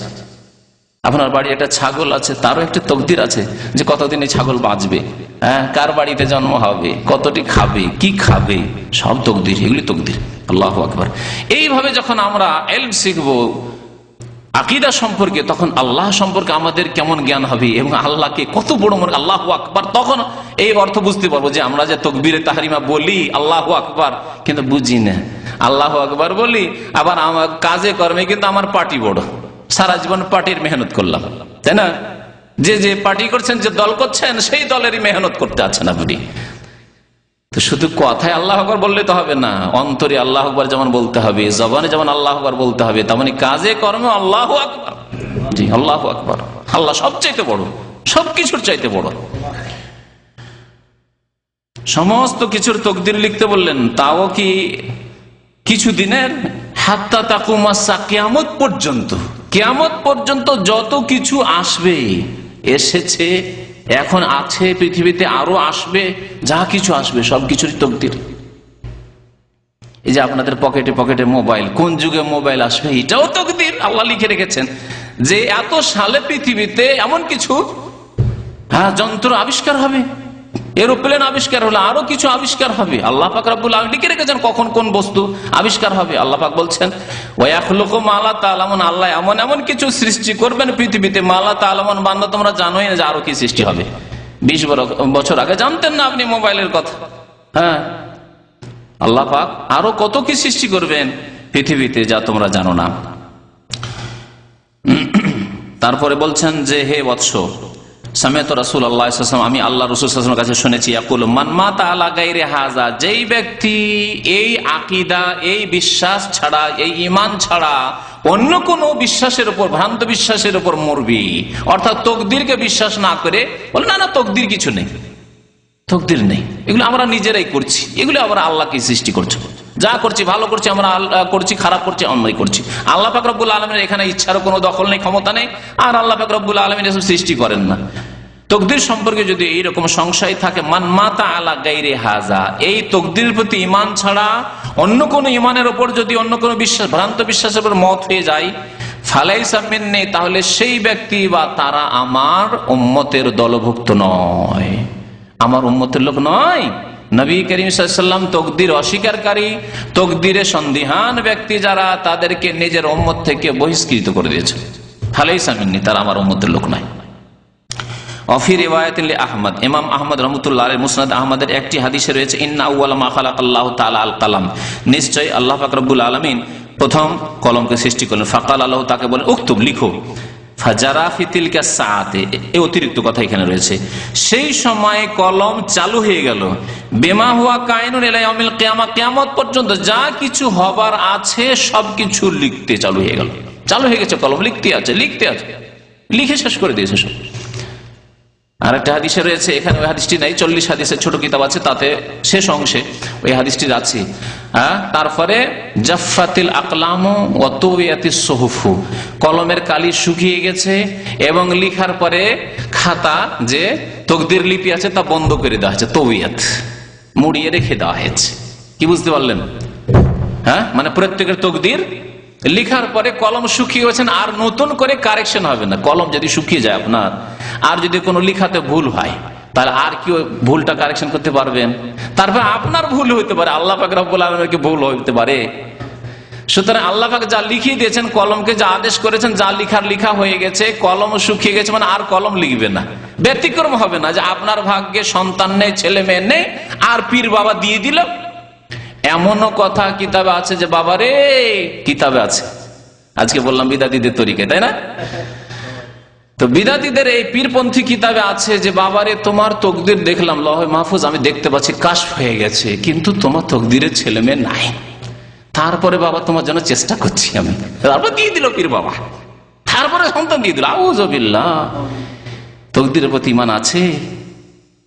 তারপরে কত বড় শিরক আর কুফরি, যে আল্লাহ লিখেননি, তাহলে আল্লাহর ইলম ভুল হয়ে যাচ্ছে, তাহলে না? এর চাইতে বড় কুফরি কিছু আছে? আল্লাহ যদি জানতেন যে না, কোন এককালে এক পীর আসবে আর সে দিয়ে দিতে পারে, কাশফে দেখে নিবে, তাকদীর এনে তারপরে ও দিয়ে দিতে পারবে, তাহলে আল্লাহ আগে থেকে লিখে রাখতেন। আল্লাহ জানেনই না তো, আউযুবিল্লাহ। তাদের আকীদা আল্লাহ জানেন না, জানলে কি আর ভুল হয়? আমাদের ভুল এই জন্য হয় যে আমরা জানি না, সেজন্য অনেক ভুল করি আমরা, কিন্তু আল্লাহ পাক রব্বুল আলামিন সবকিছুই তো জানছেন। এগুলি কুফরি, স্পষ্ট কুফরি এবং বড় কুফরি কথা।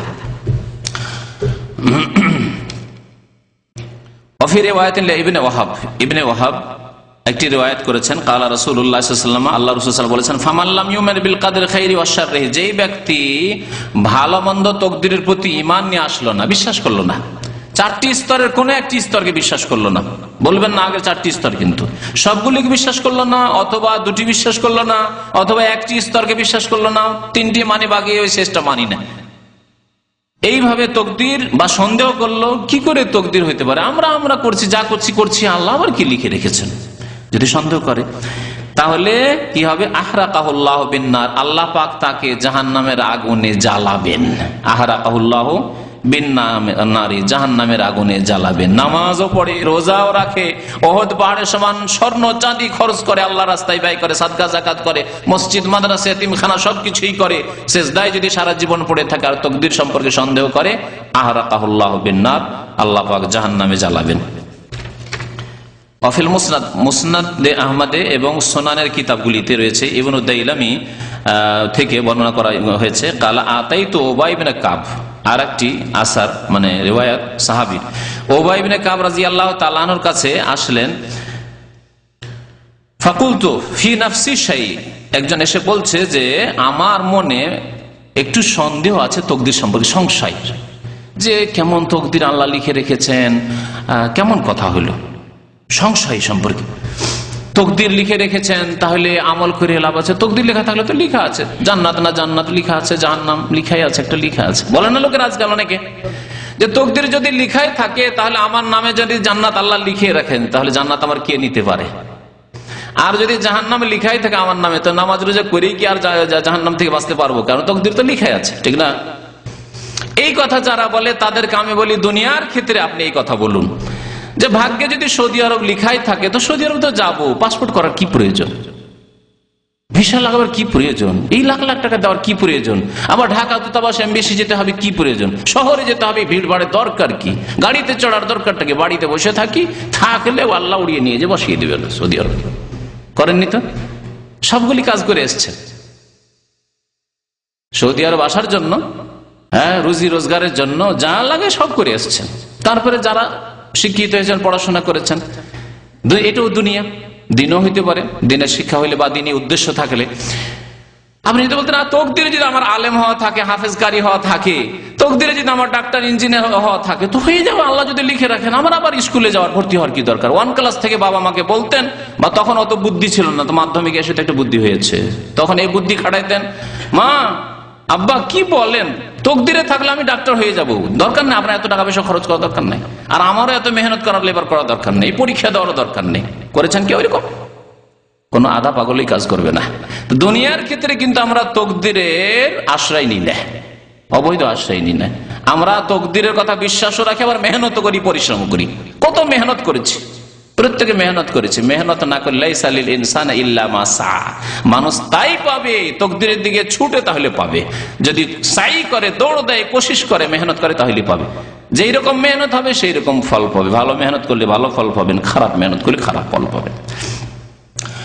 তো যেমন দুনিয়ার ক্ষেত্রে আপনি তকদিরকে হুজ্জত বানাচ্ছেন না, বরং মেহনত পরিশ্রম করছেন, ওই রকমই ধর্মীয় ক্ষেত্রে, ইবাদত বন্দেগীর ক্ষেত্রে আপনি মেহনত করেন, পরিশ্রম করেন, আপনি ফরজ আদায় করেন, নওয়াফিল করেন, তাহাজ্জুদ পড়েন, ইশরাক পড়েন, দোহা পড়েন, নফল রোজা রাখেন, তারপরে আল্লাহর কাছে ভালো আশা করেন। এই ক্ষেত্রে একটি হাদিস একবারে ফয়সালা করে দিবে আপনাদের জন্য। এক সাহাবী এসে বলছেন, ইয়া রাসূলুল্লাহ, আপনি তকদিরের কথা যখন বললেন, ফাফিমাল আমল, তাহলে আমল করে লাভ কি? যাহার হয়ে গেছে, কলম তো শুকিয়ে গেছে, আর আমল নামা তো বন্ধ করি, তকদির তো বন্ধ, তকদির লিপি যে লিখা আছে ওটা তো বন্ধ হয়ে গেছে, যা হওয়ার হয়ে গেছে, ফাফিমাল আমাল, তাহলে আমল করে লাভ কি? তখন নবী করিম সাল্লাল্লাহু আলাইহি ওয়াসাল্লাম কি বলেছিলেন? যে হ্যাঁ ঠিকই আছে, তোমার কথাই কথা বলেছিলেন, যা হয় একটা হয়ে গেছে তো থাক। কি বলেছিলেন?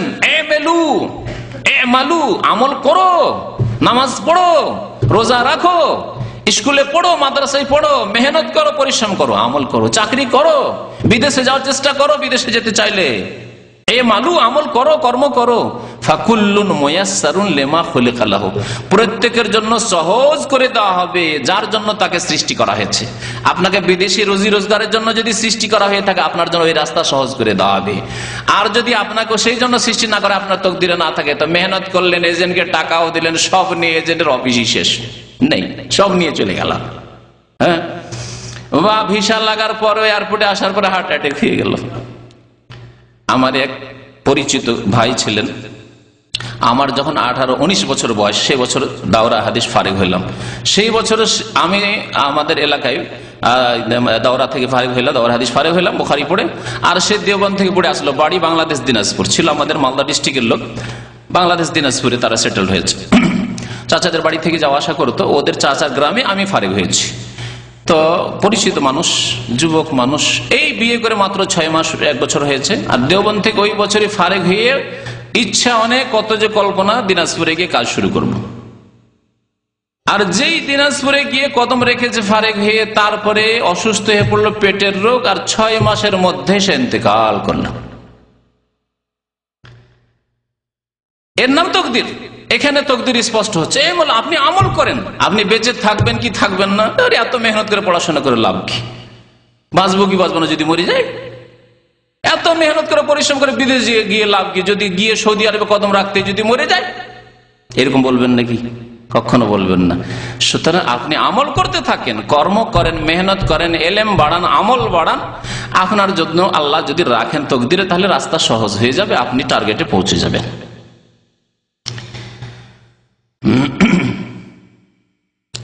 বলছেন যে আমার অন্তরে একটু সংশয় আছে তকদির সম্পর্কে, আমার একটু সংশয় দূর করে দেন। তাহলে সুন্নত তরিকা হচ্ছে সাহাবায়ে কেরামের তরিকা, তাবেঈনদের তরিকা, যে আপনার মনে যদি খুঁতখুঁতি কিছু থাকে, সংশয় থাকে, তো ভালো আলেমদের কাছে আপনি পরামর্শ নেন, যে আমার এরকম মনে হচ্ছে, তা আপনি কিছু আমার সংশয় দূর করেন, বা এই ব্যাপারে একটু এক্সপ্লেন করেন, বোঝান আমাকে, যাতে করে আমার মনে একটা ইমানি শান্তি আসে। তাহলে আমাকে এমন কোন হাদিস বয়ান করেন, বর্ণনা করেন, যাতে আমার অন্তরে যে সংশয় রয়েছে তা আল্লাহ পাক দূর করে দেন। সংশয় সন্দেহ রয়েছে, যা দূর যেন হয়ে যায়। ফাকালা, তখন বললেন উবাই বিন কাব, লাউ আনফাকতা মিসলা উহুদিন যাহাবান, তুমি যদি উহুদ পাহাড়ের সমান স্বর্ণ যদি আল্লাহর রাস্তায় ব্যয় করো, মা কাবিলাহুল্লাহ মিনকে, আল্লাহ তোমার থেকে কবুল করবেন না। যেমন আব্দুল্লাহ বিন উমর রাদিয়াল্লাহু আনহু হাদিস শুনাইলাম, বাসরা লোকদেরকে বলেছিলেন, তেমনি বললেন এখানে উবাই বিন কাব, হাত্তা তুমিনা বিল কদর, যতক্ষণ পর্যন্ত তুমি তকদিরের প্রতি ঈমান না নিয়ে আসবে, তকদিরের প্রতি বিশ্বাস না করবে। ওয়ালাউ মিত্তা আলা গায়রি হাযা, আর এই তকদিরের প্রতি বিশ্বাস বিহীন যদি মরে যাও, তকদিরের প্রতি বিশ্বাস করলেন না, এই অবস্থায় যদি মরে যাও, লাকুনতা মিন আহলিন নার, তাহলে তুমি জাহান্নামের অধিবাসী হবে, জাহান্নামের অধিবাসী হবে। কাল ফাতাইতু আব্দুল্লাহ বিন মাসউদ, উবাই বিন কাবের কাছে জানা হয়ে গেল সাহাবীর কাছে। তারপর দেখি আব্দুল্লাহ বিন মাসউদের কাছে একটু ভালো কিছু শুনি, যদি কিছু শোনান উনি। তারপরে হুযায়ফা ইবনে ইয়ামান রাসূলুল্লাহ সাল্লাল্লাহু আলাইহি সাল্লামের গোপন তথ্য তিনি মুখস্থ রাখতেন, গোপনে কিছু কথা, ভবিষ্যৎবাণী নবী সাল্লাল্লাহু আলাইহি ওয়াসাল্লাম করেছেন, বহু ভবিষ্যৎবাণী, সেগুলি হুযায়ফা রাদিয়াল্লাহু তাআলা ওই হাদিসগুলি মুখস্থ রাখতেন। একটি হাদিস আছে বুখারীতে, যে লোকেরা ভালো ভালো কথা জিজ্ঞাসা করতো, আমি শুধু নেগেটিভ দিক জিজ্ঞেস করতাম। লোকেরা ভালো ভালো দিক জিজ্ঞেস করতো, যে মুসলিম উম্মতের কি উন্নতি হবে, এই হবে, কি হবে, কি হবে, এগুলো আমি জিজ্ঞেস করতাম। মুসলিম উম্মাহ কি এরপরে আবার অধপতনে যাবে, ওদের কি আকীদা আমলে শিরক ঢুকবে, বিদআত ঢুকবে, নামাজ ছেড়ে দেবে, ইত্যাদি ভবিষ্যৎবাণী, ফিতনা হবে, কলহ হবে, বিবাদ হবে, মারামারি কাটাকাটি হবে, ইত্যাদি এসব জিজ্ঞেস করতাম। কি জন্য? মাখাফাত আইয়ুদরিকানি, এই ভয়ে যে যাতে করে আমি ফিতনা থেকে, অনিষ্ট সার থেকে, খারাপ থেকে বাঁচতে পারি, নেগেটিভ জিজ্ঞাসা করতাম রাসূলুল্লাহ সাল্লাল্লাহু আলাইহি ওয়াসাল্লাম। তো অনেক রহস্যের কথা, গোপনীয় তথ্য, ভবিষ্যৎবাণীর কথা তিনি বর্ণনা করেছেন হাদিসে। এই হুযায়ফা ইবনে ইয়ামানকেও তকদির সম্পর্কে জিজ্ঞাসা করলেন। যায়েদ ইবনে সাবিত, যিনি কোরআনের কি ছিলেন? কাতেব ছিলেন, ক্লার্ক ছিলেন, কাতেবে ওয়াহি, কয়েকজন ওহী লিখতেন, তার মধ্যে শীর্ষস্থানে 1 নম্বরে হচ্ছেন যায়েদ ইবনে সাবিত রাদিয়াল্লাহু তাআলা আনহু। ফাকুল্লুহুম হাদাসানি, তারা সবাই, সমস্ত সাহাবায়ে কেরাম, কে? উবাই বিন কাব, আব্দুল্লাহ বিন মাসউদ, হুযায়ফা ইবনে ইয়ামান, যায়েদ ইবনে সাবিত, তারা সবাই আমাকে বর্ণনা করলেন বেমিসলি যালিকা, ওই রকমই হাদিস যেমন শোনালেন উবাই বিন কাব আনিন নবী সাল্লাল্লাহু আলাইহি ওয়াসাল্লাম, নবী করিম সাল্লাল্লাহু আলাইহি ওয়াসাল্লাম হতে।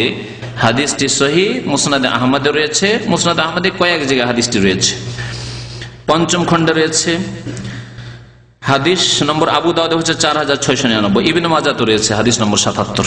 রাওয়াহুল হাকিম ফি সাহিহ, হাদিসটি ইমাম হাকিম তার কিতাব মুস্তাদরাক কে বর্ণনা করেছেন এবং হাদিসটি সহিহ। আল্লাহ পাক রব্বুল আলামিন যেন আমাদেরকে তাকদীর সম্পর্কে বোঝার এবং তার প্রতি যথাযথ ঈমান নিয়ে আসার তৌফিক দান করেন। আমাদের কারো মনে যদি কোনো রকমের সংশয় থাকে, আল্লাহ যেন সেই সংশয়, ওয়াসওয়াসা, কুমন্ত্রণা এগুলিকে দূর করে দেন, আমিন।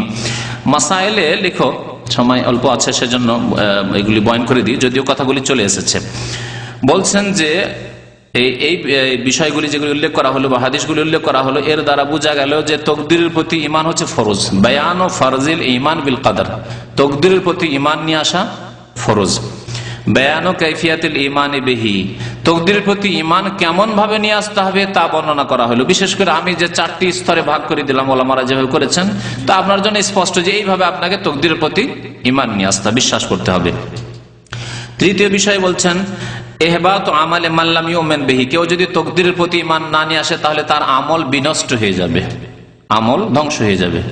বললেন না যে তোমার উহুদ পাহাড় সমান স্বর্ণ চাঁদি দিনার দিরহাম আল্লাহ কবুল করবেন না যদি তোমরা তকদিরের প্রতি ঈমান না নিয়ে আসো। 4 নম্বর থামেন প্রশ্ন, বলছেন যে নবী সাল্লাল্লাহু আলাইহি সাল্লাম বলেছেন যে কেউ ঈমানের স্বাদ পাবে না হাত্তা ইউমিনা বিহি, যতক্ষণ তকদিরের প্রতি ঈমান না নিয়ে আসবে। উবাদা ইবনে সামিত রাদিয়াল্লাহু তাআলা হাদিসটি বর্ণনা করেছেন। তারপরে তিনি নবী সাল্লাল্লাহু আলাইহি ওয়াসাল্লামের হাদিস আউয়াল মা খালাকাল্লাহুল কলম বয়ান করেছেন। তো ঈমানের স্বাদ পেতে হলে তকদিরের প্রতি ঈমান নিয়ে আসতে হবে। 5 নম্বরে বলছেন যে আল্লাহ পাক সর্বপ্রথম কি সৃষ্টি করেছেন তা এই হাদিস দ্বারা জানলাম। কি জানলাম? আল্লাহ পাক প্রথম কলম সৃষ্টি করেছেন। আপনাদেরকে প্রশ্ন করি, কলমের আগে আর কিছু ছিল না? আল্লাহ পাকের আরশ ছিল না? ছিল না, আল্লাহ পাকের আরশ ছিল। কারণ আরেকটি হাদিস আছে, হাদিসটি আপনাদেরকে শোনাই। হাদিসটি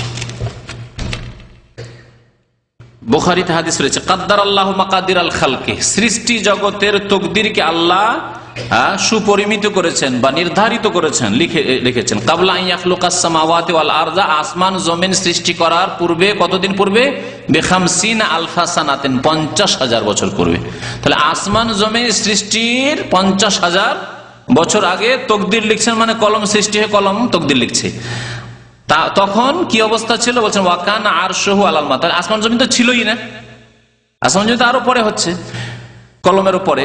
ওয়াকান আরশু, যেই সময় তকদির লেখা হয় তখন আল্লাহর আরশ ছিল আলাল মা, পানির উপর। তাহলে আল্লাহর আরশ কলমের আগে সৃষ্টি হয়েছে। আচ্ছা, পানির উপর যখন আরশ ছিল তাহলে পানি ছিল, পানি সৃষ্টি ছিল। এখন কেমন ছিল আরশ, কেমন যেমন জানি না, আমার পানি কেমন ছিল, কোথায় ছিল? আজ পানি আছে সমুদ্রে বা নদীতে, খাল বিলে পানি আছে, তো জমিন আছে। তখন জমিন ছিল না, আসমান ছিল না, কিন্তু পানি ছিল। কেমন ছিল? আল্লাহু আলাম। এটি হচ্ছে ঈমান। যে সম্পর্কে আল্লাহ জানান নেই, রাসূলুল্লাহ সাল্লাল্লাহু আলাইহি ওয়াসাল্লাম জানান নেই, সে সম্পর্কে কি বলতে হবে? আল্লাহ ভালো জানেন। খুব সহজ ভাষায় বলছে আলিফ লাম মিম। ওলামারা তাফসীর করতে গিয়ে কি পড়েন? আল্লাহু আলাম।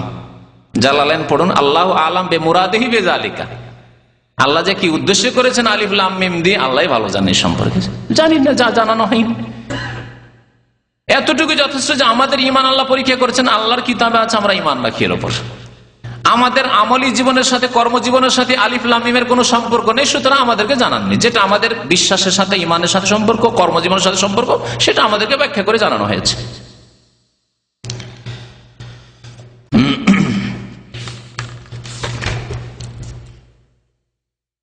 6 নম্বরে বলছেন যে তকদির, কলম সৃষ্টি করার পরে তকদির লেখা শুরু হলো এবং কিয়ামত পর্যন্ত যা কিছুই ঘটবে, হবে, সৃষ্টি হবে, সবকিছুই কলম লিখে দিয়েছে।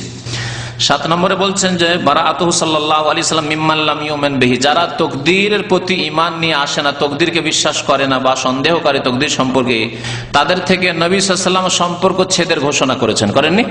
হাদিসটা মনে আছে? যে ব্যক্তি তকদিরের প্রতি ঈমান না নিয়ে আসবে সে আমার উম্মতের নয়, বলেননি? ফালাইসা মিন্নি।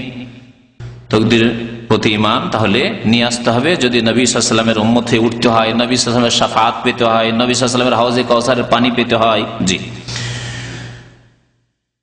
আদাতুস সালাফি ইজালাতুশ শুবহা বিসওয়ালিল উলামা, সালাফে সালেহিন তাবেঈনরা দেখেন সাহাবাগণকে জিজ্ঞাসা করছেন। তাহলে যদি আপনার মনে সন্দেহ থাকে, তাহলে সালাফে সালেহিন, সাহাবায়ে কেরাম, তাবেঈন আমাদেরকে শিখিয়েছেন যে আপনার বড় যারা, তাদের কাছ থেকে জিজ্ঞাসা করুন জিজ্ঞাসা করুন আপনার সংশয় দূর করার জন্য। আল্লাহ পাক কোরআনে এর জন্য আদেশ করেছে ফাসআলু আহলা যিকরি ইন কুনতুম লা তা'লামুন। আহলা যিকর মানে আহলাল ইলম, কারণ আল্লাহ কোরআনকে জিকির বলেছেন, ওয়া ইন্নাহু লাযিকরুন লাকা ওয়া লিকাওমিকা ওয়া সাওফা তুসআলুন। বহু জায়গায় আল্লাহ পাক কোরআনে কারীমকে কি বলেছেন?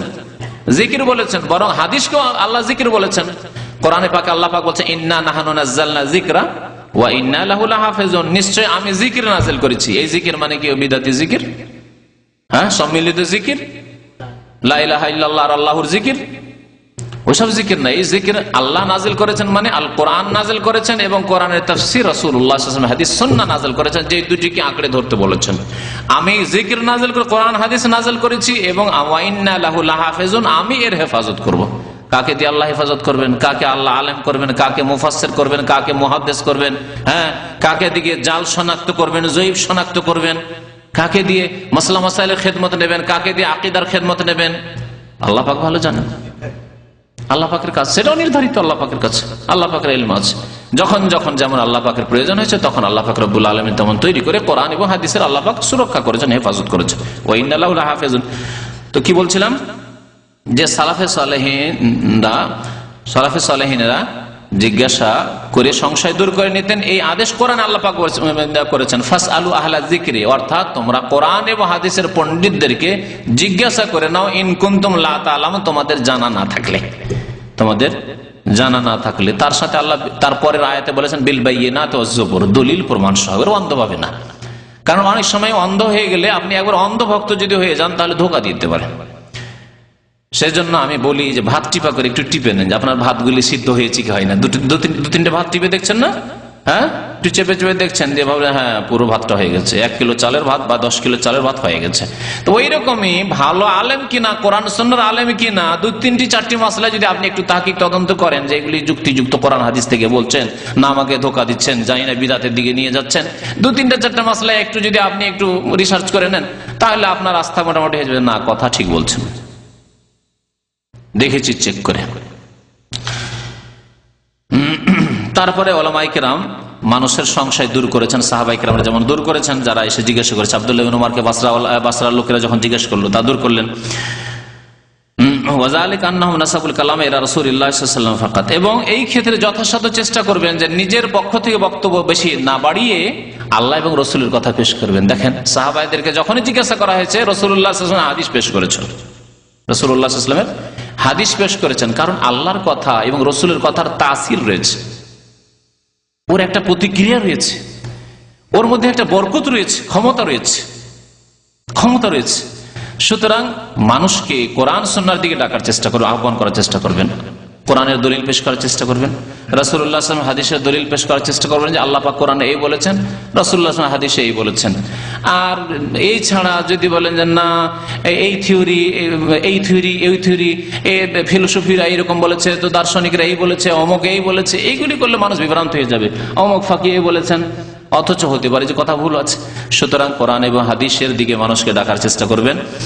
এই কথায় আমরা শিক্ষা পেলাম সাহাবায়ে কেরামের এসব বক্তব্য থেকে, যেগুলিতে যে কেউ সংশয় নিয়ে এসছে তাদেরকে কোরআন এবং হাদিসের দিকে তারা নিয়ে আসার চেষ্টা করেছেন। সাল্লাল্লাহু আলা নবিয়িনা মুহাম্মদ ওয়া আলা আলিহি ওয়া সাহবিহি আজমাইন। এত লম্বা লম্বা প্রশ্ন কি জবাব দিবেন?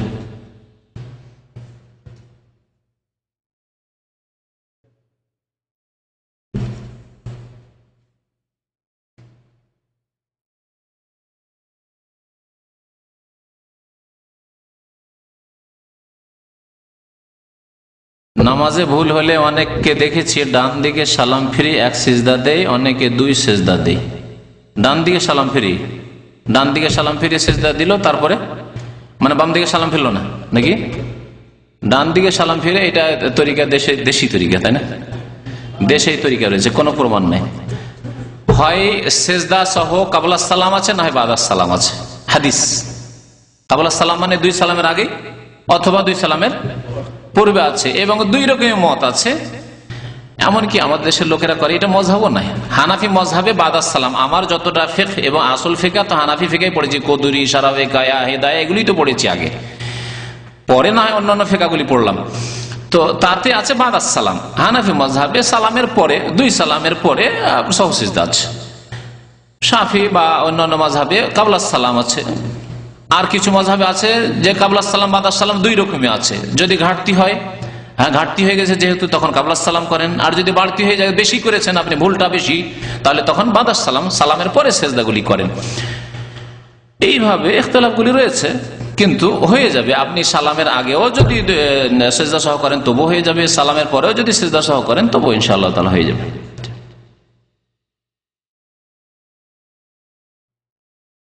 তারপরে বলছেন যে সেজদা সহর পরে আত্তাহিয়াত পড়ে দুরুদ পড়ে, তাই না? তারপর সালাম ফিরে। হ্যাঁ, এইটা মাযহাবের ফতোয়া জয়ীফ। কেন আত্তাহিয়াত আর দুরুদ পড়ার কোনো সহি দলিল নেই। সহি হচ্ছে যে আপনি সালামের আগে করেন সহসিজদা, অথবা বাদা সালাম, সালামের পরে সহসিজদা, সহসিজদা করার পরে সালাম ফিরে দিবেন।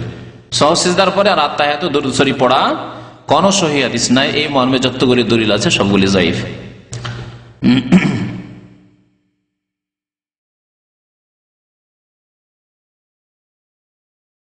এটা কি লিখেছেন বলেন তো? কিসের পোকা? চার তার পোকা হয় না, ছাড় পোকা হয়। লিখবেন বলতে আমি পড়বো কি? শুদ্ধ লিখেন কমপক্ষে। ছাড় পোকা নাকি মারলে একটাতে কি হয়? 100 হয়, মানে বেড়ে যায়, বরকত হয়ে যায়। ভ্রান্ত কথা। তো মারবেন না, রেখে দেন।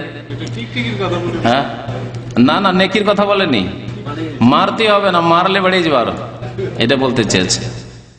এগুলি সব ভুল ধারণা। হাসান,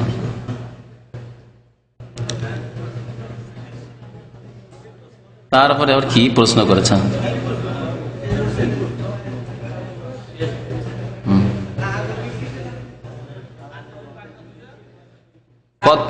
আমাদের দেশে জাল কথাবার্তা অনেক আছে। দেখেন এইসব জাল কথাবার্তা। নবী সাল্লাল্লাহু আলাইহি ওয়াসাল্লাম নাকি ঘুমিয়েছিলেন আর ছাড় পোকা এসে কামড় দিয়েছে? হ্যাঁ, আমার জানা নাই নবী সাল্লাল্লাহু আলাইহি ওয়াসাল্লাম কোনদিন ছাড় পোকা কামড় দিয়েছেন। তখন তিনি উঠে ফজর নামাজ পড়েছেন। আপনিও করেন ওইরকমই, আপনিও করেন, কিন্তু এগুলি ভ্রান্ত কথা। নবী সাল্লাল্লাহু আলাইহি ওয়াসাল্লামকে ছাড় পোকা কামড় দিয়েছেন এমন কথা হাদিসে নেই আমার জানা পর্যন্ত, আমার ইলমে। এবং নবী সাল্লাল্লাহু আলাইহি ওয়াসাল্লাম ছাড় পোকা মারেননি, নামাজ পড়তে চলে গেছেন। এই সব বানানো কথা কোথা থেকে পেয়েছেন আল্লাহ পাক জানেন। কারেকশন করে ডিলিট করতে হবে। নতুন একটা যদি সেকেন্ড হ্যান্ড কম্পিউটার কেন, আপনাদের ব্রেন সব সেকেন্ড হ্যান্ড হয়ে গেছে, কিন্তু যদি ফ্রেশ থাকতো নতুন কম্পিউটারের মতো তাহলে অসুবিধা ছিল, নতুন এখানে ঢুকাইলেই চলে, ইনস্টল করলেই চলে, ভালো জিনিস, তাই না? কিন্তু বাংলাদেশ থেকে ইউজ করা সব মগজ নিয়ে এসছেন, ইন্ডিয়া থেকে ইউজ করা মগজ নিয়ে এসছেন, সুতরাং অনেক এখানে ভাইরাস আছে। ও ভাইরাস ডিলিট করে করে ভ্রান্ত আকিদা, ভ্রান্ত ধারণা ডিলিট করে করে করে সাফ করে ক্লিন নেট করার পরে তখন দিতে হবে ভালো ভালো সহি আকিদা দিতে হবে, সহি হাদিস দিতে হবে, সহি সুন্নাত দিতে হবে, তাহলে কাজ হবে। একবার জরুরি এটা। আমি উদাহরণ দিয়ে, মানে কম্পিউটার উদাহরণ দিয়ে বললাম, কিন্তু এই কথাটা ওলামারা আগের কিতাবও বলেছেন। আত-তাসফিয়া, তারপরে হচ্ছে তাহলিয়া, মানে আগে ক্লিন করতে হবে তাসফিয়া মানে, আর তারপরে তাহলিয়া মানে অলংকৃত সাজসজ্জিত করতে হবে, তারপরে তাতে কিছু ঢুকাইতে হবে। আর যদি এখানে শিরক বিদআত ঢুকে থাকে, ভুল কথা ঢুকে থাকে, আর ঢুকান ভালো কথা ঢুকান, বেকার হয়ে যাবে।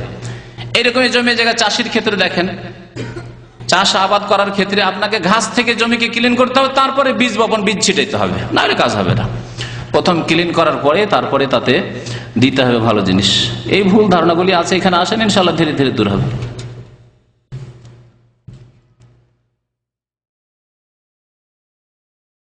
এক ভাই বলছেন, আমার মা ও বাবা অসুস্থ এবং আমার স্ত্রী 8 মাসের গর্ভবতী। আল্লাহ পাক রব্বুল আলামিন যেন আসান করেন, সুস্থ করেন। আল্লাহ পাক রব্বুল যেন সহি সালামতে রাখেন। আল্লাহ পাক রব্বুল আলামিন যেন রুজিতে বরকত দান করেন, ছেলে মেয়েতে বরকত দান করেন। আল্লাহ পাক হেফাজত করেন সবার। বড় পড়েন। হ্যাঁ, তকদির ওলামারা বলেছেন যে 2 রকমের তকদির, যেগুলি অকাট্য আল্লাহর ফায়সালা, তাকদির মুবরাম যারা ভাগ করেছেন, আমাদের দেশের ভালো আলেমরা এইভাবে ভাগ করেছে। অকাট্য তকদির বলা যেতে পারে এইভাবে ভাগ করে। অকাট্য ফায়সালা, যেমন মত আছে, মত কি আল্লাহ নবীর মত দূর হয়নি, আর কারো মত দূর হবে নাকি? হ্যাঁ, আবু বকর, ওমর, উসমান, আলীর মত দূর হয়নি, হ্যাঁ, মুসা আলাইহিস সালামের মত দূর হয়নি, তা আমাদের মত দূর হবে? তো মত মূর্তি হবে। আপনি যদি আল্লাহ আমার মত যাতে না আসে, আমি দেখতে চাই, আমার 10 পিঢ়ি দেখতে চাই, হবে না, কোনোদিন হবে না। আমি যাতে 200 বছর বাঁচি, আজকালকার জামানার লোক 100 বছর বেশি বাঁচে না। আপনি যদি আল্লাহ আমাকে 200-300 বছর বাঁচাও, তাহলে এগুলি দোয়া এইভাবে ঠিক নাই। এই দোয়া করে যে তকদির পাল্টে দেওয়া অসম্ভব কথা। অসম্ভব কথা। যদি আল্লাহ পাকের কাছে কিছু অসম্ভব নয়, কিন্তু বর্তমান জমানায় অসম্ভব দেখছি যে কেউ 200-300 বছর বাঁচবে। শোনেন, হ্যাঁ, ফাআলুন লিমা ইউরিদ, তো আল্লাহ আপনাকে বাঁচিয়ে রেখে দেবেন। যেমন ভ্রান্ত আকীদা আছে খেজুর সম্পর্কে, নাকি খেজুর এখনো বেঁচে আছে আর পানির নবী হয়ে আছে, এগুলো ভ্রান্ত আকীদা। খেজুরও নাই, মরে গেছে। প্রত্যেক কুল্লুমান আলাইহা ফান, সব মারা গেছে। বুঝতে পারছেন তো? কতগুলি অকাট্য ফয়সালা আছে, সেগুলিতে রদ বদল হবে না। আর কিছু আছে যেগুলোকে বলা হয় তাকদীরে মুআল্লাক, মানে আল্লাহ পাক শর্ত সাপেক্ষ রেখেছেন। এই লোকটি টাকা পয়সা হওয়ার পর মাতা পিতার যদি সেবা করে, আত্মীয় স্বজনের দেখাশোনা করে, তো তার রুজিতে বড় বরকত হবে, উন্নতি হবে, হ্যাঁ, বয়স বৃদ্ধি হবে। বুঝতে পারছেন? হতে পারে 60 বছরের বয়স, কিন্তু যদি মাতা পিতার ভালো সেবা করে, যদি তাকওয়া পরহেজগারি অবলম্বন করে, তো 70 বছর বয়স তো হবে। অথবা 60 বছরই বয়স হবে, হয়তো আরেকটা এর ব্যাখ্যা, 60 বছরই বয়স, কিন্তু 60 বছরে 120 বছরের কাজ করতে পারবে। অনেক আছে না এরকম, বাঁচলো 60 বছরই, কিন্তু 500 বছরের কাজ করে গেছে। আম্বিয়া রাসূল উলামায়ে কেরাম তারা এরকমই তো কাজ করেছেন, করেননি? আম্বিয়া রাসূল, বড় বড় উলামায়ে কেরাম, ইমাম মুহাদ্দিসিন, আমরা যদি 1000 বছর বাঁচি, তো ইমাম বুখারী, ইমাম আবু হানিফা, শাফি, মালিক, আহমদ তাদের সমান করতে পারবো নাকি? আশা করতে পারি না যে করতে পারবো। কিন্তু তারা হয়তো 50-60 বছর, 70 বছর বেঁচেছেন। আমি মাঝে মাঝে উদাহরণ বলি, আমি গত সপ্তাহে বলছিলাম ভাইদেরকে, ইমাম নওয়াবী রহমতুল্লাহ আমার বয়সে ইন্তেকাল করেছেন, 45 বছর বয়স আমার। 45 বছর বয়সে ইমাম নওয়াবী রহমতুল্লাহ এর ইন্তেকাল হয়েছে। তার হাদিসের কিতাব আছে, ফিকহের কিতাব আছে, উসুলে ফিকহের কিতাব আছে, বহু কিতাব আছে তার। এ হচ্ছে বরকত। অল্প বয়সে অনেক কাজ করে ফেললেন আপনি, দিনের ক্ষেত্রে, দুনিয়ার ক্ষেত্রে। শুধু দিনের ক্ষেত্রে না, দুনিয়ার ক্ষেত্রে। আপনার সমান বয়স, আপনার ক্লাসমেট, আপনার আপন ভাই, আপনার বড় ভাই কিছুই করতে পারেনি, বেচারা ছেলে মেয়ে পেরেশান আছে, আপনার সুখের শেষ নাই। হালাল রিজিক আল্লাহ পাক চারিদিক খুলে দিয়েছে। হয়তো আপনার ভালো কাজ আপনি কিছু করেছেন, অথবা আল্লাহ আপনাকে পরীক্ষা করছেন দিয়ে। ভালো কাজ না করে আল্লাহ দিতে পারেন, পরীক্ষা করছেন আপনাকে দিয়ে। তো কথা হচ্ছে যে তকদির ভালো করার জন্য নেক আমল, সাদকা খেরাত করা, আত্মীয় স্বজনদের দেখাশোনা করা, এগুলি হাদিসে রয়েছে। সুতরাং এগুলো আপনি করে যাবেন। এগুলি হচ্ছে মাধ্যম। আমার তকদিরকে ভালো করব, আমার তকদিরকে সুন্দর বানাবো, সেই জন্য আমি নেক আমলগুলি করে আমার তকদির সুন্দর করার চেষ্টা করব। কিন্তু যেগুলি অকাট্য আল্লাহর ফয়সালা আছে, সেটা রদ হবে না। যদি কারো ফয়সালে আল্লাহ পাক লিখে রাখেন আজল, যে এই লোকের অ্যাক্সিডেন্টাল মত হয়, বড় বড় আলেমদের অ্যাক্সিডেন্ট হয়ে মত হচ্ছে, তো কি খারাপ নাকি? খারাপ না, সেইটাই তার মত, আল্লাহ পাক লিখে রেখেছেন, সেটা খণ্ডন হলো না। হুসাইন রাদিয়াল্লাহু তাআলা যদি শাহাদাতের মত হয়, এরকম পানি বন্ধ করে দেওয়া তার জন্য, ওসমান রাদিয়াল্লাহু তাআলা যদি অবরোধ করে এরকম শাহাদাত হয়, তাহলে আরো কার ভাগ্যবান, তার এই দিক দিয়ে ভাগ্যবান। কিন্তু যে যা ভাগ্যে আছে এরকম দুর্ঘটনা বা ঘটনা হওয়ার, সেটা ঘটবে। অকাট্য ফয়সালা। তারা কি দোয়া করতে কোনো ত্রুটি করেছেন নাকি আল্লাহ পাকের কাছে? হ্যাঁ, আপনি কি মনে করেন যে আপনি ইস্তেখারা করি আর হুসাইন রাদিয়াল্লাহু তাআলা ইস্তেখারা করেননি যাওয়ার জন্য? যখন ইরাকের জন্য যাচ্ছেন অবশ্যই করেছেন, কিন্তু আল্লাহ পাক ভালো জানেন তার জন্য যেটা ফয়সালা করেছেন, তাতে আল্লাহ পাক ভালো হিকমত জানেন কি জন্য ফয়সালা করেছেন। আল্লাহ পাকের এই ফয়সালা ছিল, যেখানে হওয়ার ছিল হয়েছে। কত সাহাবায়ে কেরাম নিষেধ করেছেন, আব্দুল্লাহ বিন ওমর, আব্দুল্লাহ বিন আব্বাস ধরে নিয়েছেন, তুমি যেও না, যেতে নিষেধ করেছি। তারা তোমার ইহতেরাম করবে না, ধোঁকাবাজি করবে, ভাঁওতাবাজি করবে, গাদ্দারি করবে, বিশ্বাসঘাতকতা করবে। না, আমার ভাই যখন চলে গেছে মুসলিম বিন আকিল, আমিও চলে যাবো না, আমি যাবো ওখানে। রাস্তায় যখন খবর পেলেন যে মুসলিম বিন আকিলকে শহীদ করে যাচ্ছে, আরো লোক বাধা দিলে আর যাবে, যেতে হবে না। আমার ভাই যখন শহীদ হয়েছে, আর ফিরবো না, আমি ওই রাস্তাতেই যাবো, যাক শহীদ যদি হইতে হয় হয়ে যাবো। তকদির টেনে নিয়ে যাচ্ছে, নিষেধ করছে লোকজন, না নিষেধ মানছেন না তিনি, তকদির টেনে নিয়ে যাচ্ছে। আপনাকে আপনার তকদির ভালো করার চেষ্টা করতে হবে। তকদির খারাপ করার জন্য আপনি দৌড় দিয়ে গাড়ির তলে পড়ে যাবেন নাকি? আপনার তকদির ভালো করার জন্য আপনি নিজেকে সেভ করে চলাফেরা করছেন। তারপরে যদি আল্লাহর ফয়সালা থাকে, আপনি এই কলমকে রদ করতে পারবেন না। জি, আল্লাহর হুকুম ছাড়া গাছের পাতা নড়ে না, এই কথাটি কুফর। আর আল্লাহর ইচ্ছা ছাড়া গাছের পাতা নড়ে না, এটি হচ্ছে সহিহ আকীদা ইসলাম। হুকুম আর ইচ্ছার পার্থক্য শুধু, কিন্তু দুইটি শব্দের অর্থ বুঝতে হবে। আল্লাহ ইচ্ছা করেন সব কাজের, কিন্তু হুকুম সব কাজের দেন না। হুকুম শুধু ভালো কাজের দিয়েছেন। হুকুম আল্লাহ পাক নামাজের দিয়েছেন, রোজার দিয়েছেন, হজের দিয়েছেন, মাতা পিতার সেবার দিয়েছেন। কিন্তু আল্লাহর ইচ্ছা যে দুনিয়াতে ভালো থাক, মন্দ থাক, নামাজিও থাক, চোরও থাক, ডাকাত থাক, মুমিনও থাক, মুশরিকও থাক, আল্লাহ পাকের ইচ্ছা। আল্লাহর ইচ্ছা যদি বলেন না আল্লাহর ইচ্ছা নাই, তাহলে আল্লাহর ইচ্ছার বিরুদ্ধে আপনি চোর হয়ে গেলেন, তাহলে আল্লাহকে আপনি অপারগ করে দিলেন। হ্যাঁ, আল্লাহকে অসহায় বানিয়ে দিলেন। সেই জন্য যাতে আমার আকীদা অক্ষুণ্ণ থাকে, এটি হচ্ছে সহি আকীদা। আল্লাহর ইচ্ছা আছে সব ভালো মন্দ, তারপরে স্বাধীন, আপনি স্বাধীনে চুরি করছেন। আপনাকে আল্লাহ বাধ্য করেছে পাথরের মতো, যে পাথরকে কিতাবকে এখানে রেখে দিলাম, যদি না নিয়ে যায় এখানেই পড়ে থাকবে কিয়ামত পর্যন্ত, কেউ যদি না স্পর্শ করে এখানে পড়ে থাকবে। এরকম কি আমরা? না। চোর এরকম নয়, আর নামাজিও এরকম নয়। নামাজি স্বাধীনভাবে নামাজ পড়তে যাচ্ছে, মসজিদে পড়ে থাকবে না, চলে যাবে আযান হইলে। আর যে চোর, সে চুরি করতে যাচ্ছে, ইচ্ছা করে যাচ্ছে, সে স্বাধীনভাবে যাচ্ছে।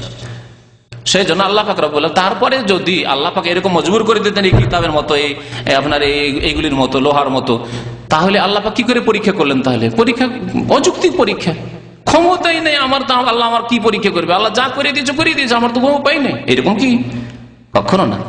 আল্লাহ পাক আমাদেরকে স্বাধীনতা দিয়েছেন, এবং আল্লাহর ইচ্ছা মানুষের ইচ্ছার উপরে। আর একটি কথা এখানে আরো স্পষ্ট করার জন্য বলছি, মানুষের ইচ্ছা আছে আর আল্লাহর ইচ্ছা আছে, কিন্তু মানুষের ইচ্ছার ওপরে কাজ করছে কার ইচ্ছা?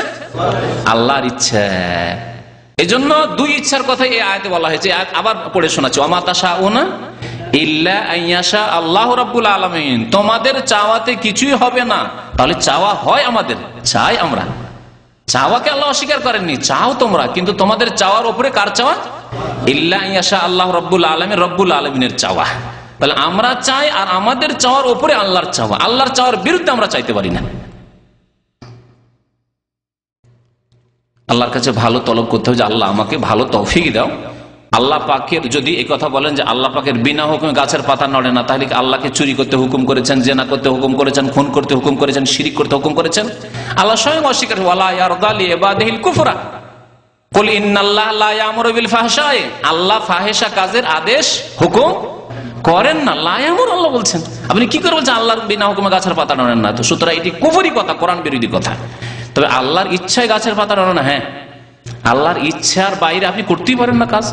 আল্লাহ যদি আপনাকে না করতে দেন, চোর চুরি করতে যাচ্ছিল, আর গিয়ে সামনে পুলিশ পড়ে গেল, পালাতে শুরু করলো, চুরি করে ভঙ্গ হয়ে গেল, বুঝছে না? চোর চুরি করতে যাচ্ছিল, রাস্তায় গিয়ে পা ভেঙে গেল, যে সাপে কামড় দিয়ে দিল, ইত্যাদি ইত্যাদি। খুন করতে যাচ্ছিল, খুন করবে কি নিজেই খুন হয়ে গেল।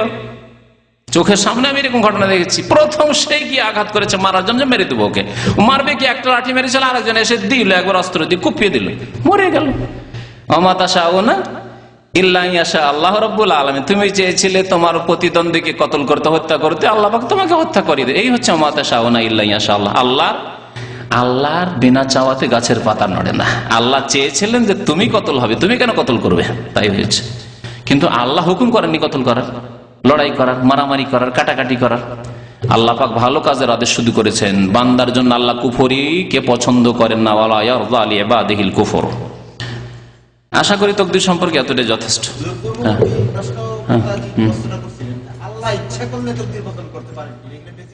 হ্যাঁ, ইচ্ছা করলে বদল করতে পারেন, ইচ্ছা করলে সব বদল করতে পারেন। আল্লাহ সর্বশক্তিমান। আল্লাহর যে 99টি নামের মধ্যে রয়েছে, তার মধ্যে কাদির রয়েছে, সর্বশক্তিমান তিনি। কিন্তু আল্লাহ পাক যেহেতু জানেন যে এটি হবে, যেটা অকাট্য লিখে রেখেছেন সেটাই। তবে আল্লাহ পাক কিছু কিছু, যেমন বললাম, কিছু কিছু ক্ষেত্রে যে হাদিসগুলি রয়েছে, যে কেউ যদি বয়স বৃদ্ধি করতে চায়, রুজির বরকত চায়, তো ফালিয়াসাল রাহিমাহু, আত্মীয়দের সাথে সুসম্পর্ক রাখো, মাতা পিতার সেবা করুক, রুজিতে বরকত হবে। হ্যাঁ, সুতরাং এটা করবেন। কেউ যদি বালা মুসিবত থেকে উদ্ধার পেতে চায়, রক্ষা পেতে চায়, তাহলে সাদকা করুক। বাদেরু বিসাদাকা, তোমরা বেশি বেশি সাদকা করো। ফাইনাল বালা লা ইয়াতাখাত্তাহা, কারণ বালা মুসিবত নাযিল হতে পারে না। সাদকা হচ্ছে যে বাড়িতে, দান খেরাত হচ্ছে যেই পরিবেশে, যেই সমাজে, সেখানে বালা মুসিবত আসতে পারে না। তাহলে বোঝা গেল যে বালা মুসিবত দূরে থাকবে। এগুলো হচ্ছে ওসিলা, মাধ্যম, বাঁচার নেক আমল।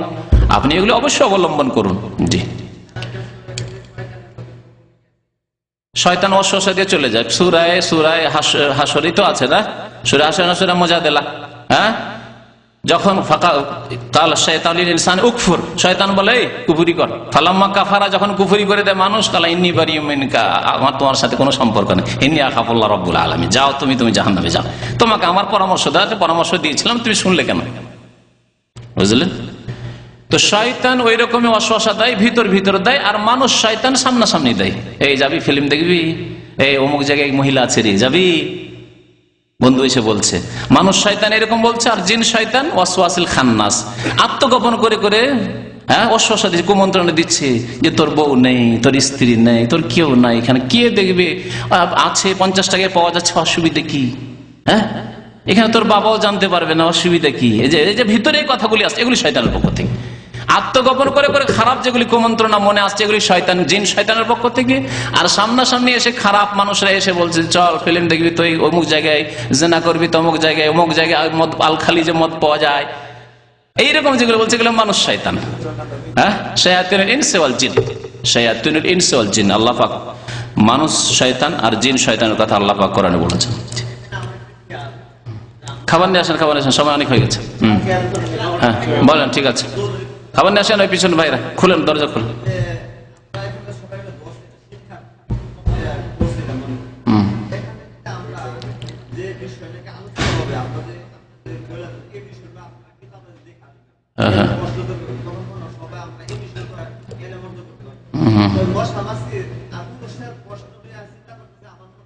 ঠিক ঠিক ঠিক, তা ঠিক অবশ্যই।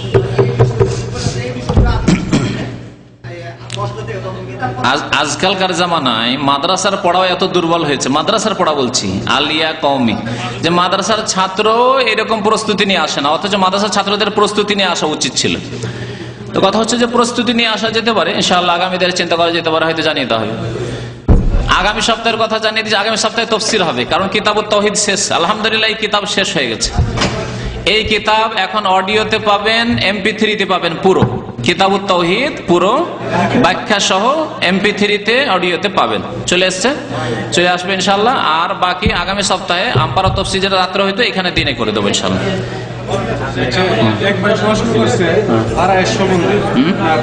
ওনার বাবা মারা যাওয়ার পূর্বে তার এক বোনকে 3 কেদার জমি রেজিস্ট্রি করে দিয়েছিল। ফারাইজের প্রশ্ন ওখানে, ফারাইজের প্রশ্ন, ফারাইজের প্রশ্ন এরকম না, এতে না। হ্যাঁ অবশ্যই আরো সৃষ্টি আল্লাহ, বললাম তো কি শুনলো তখন তাহলে? আল্লাহ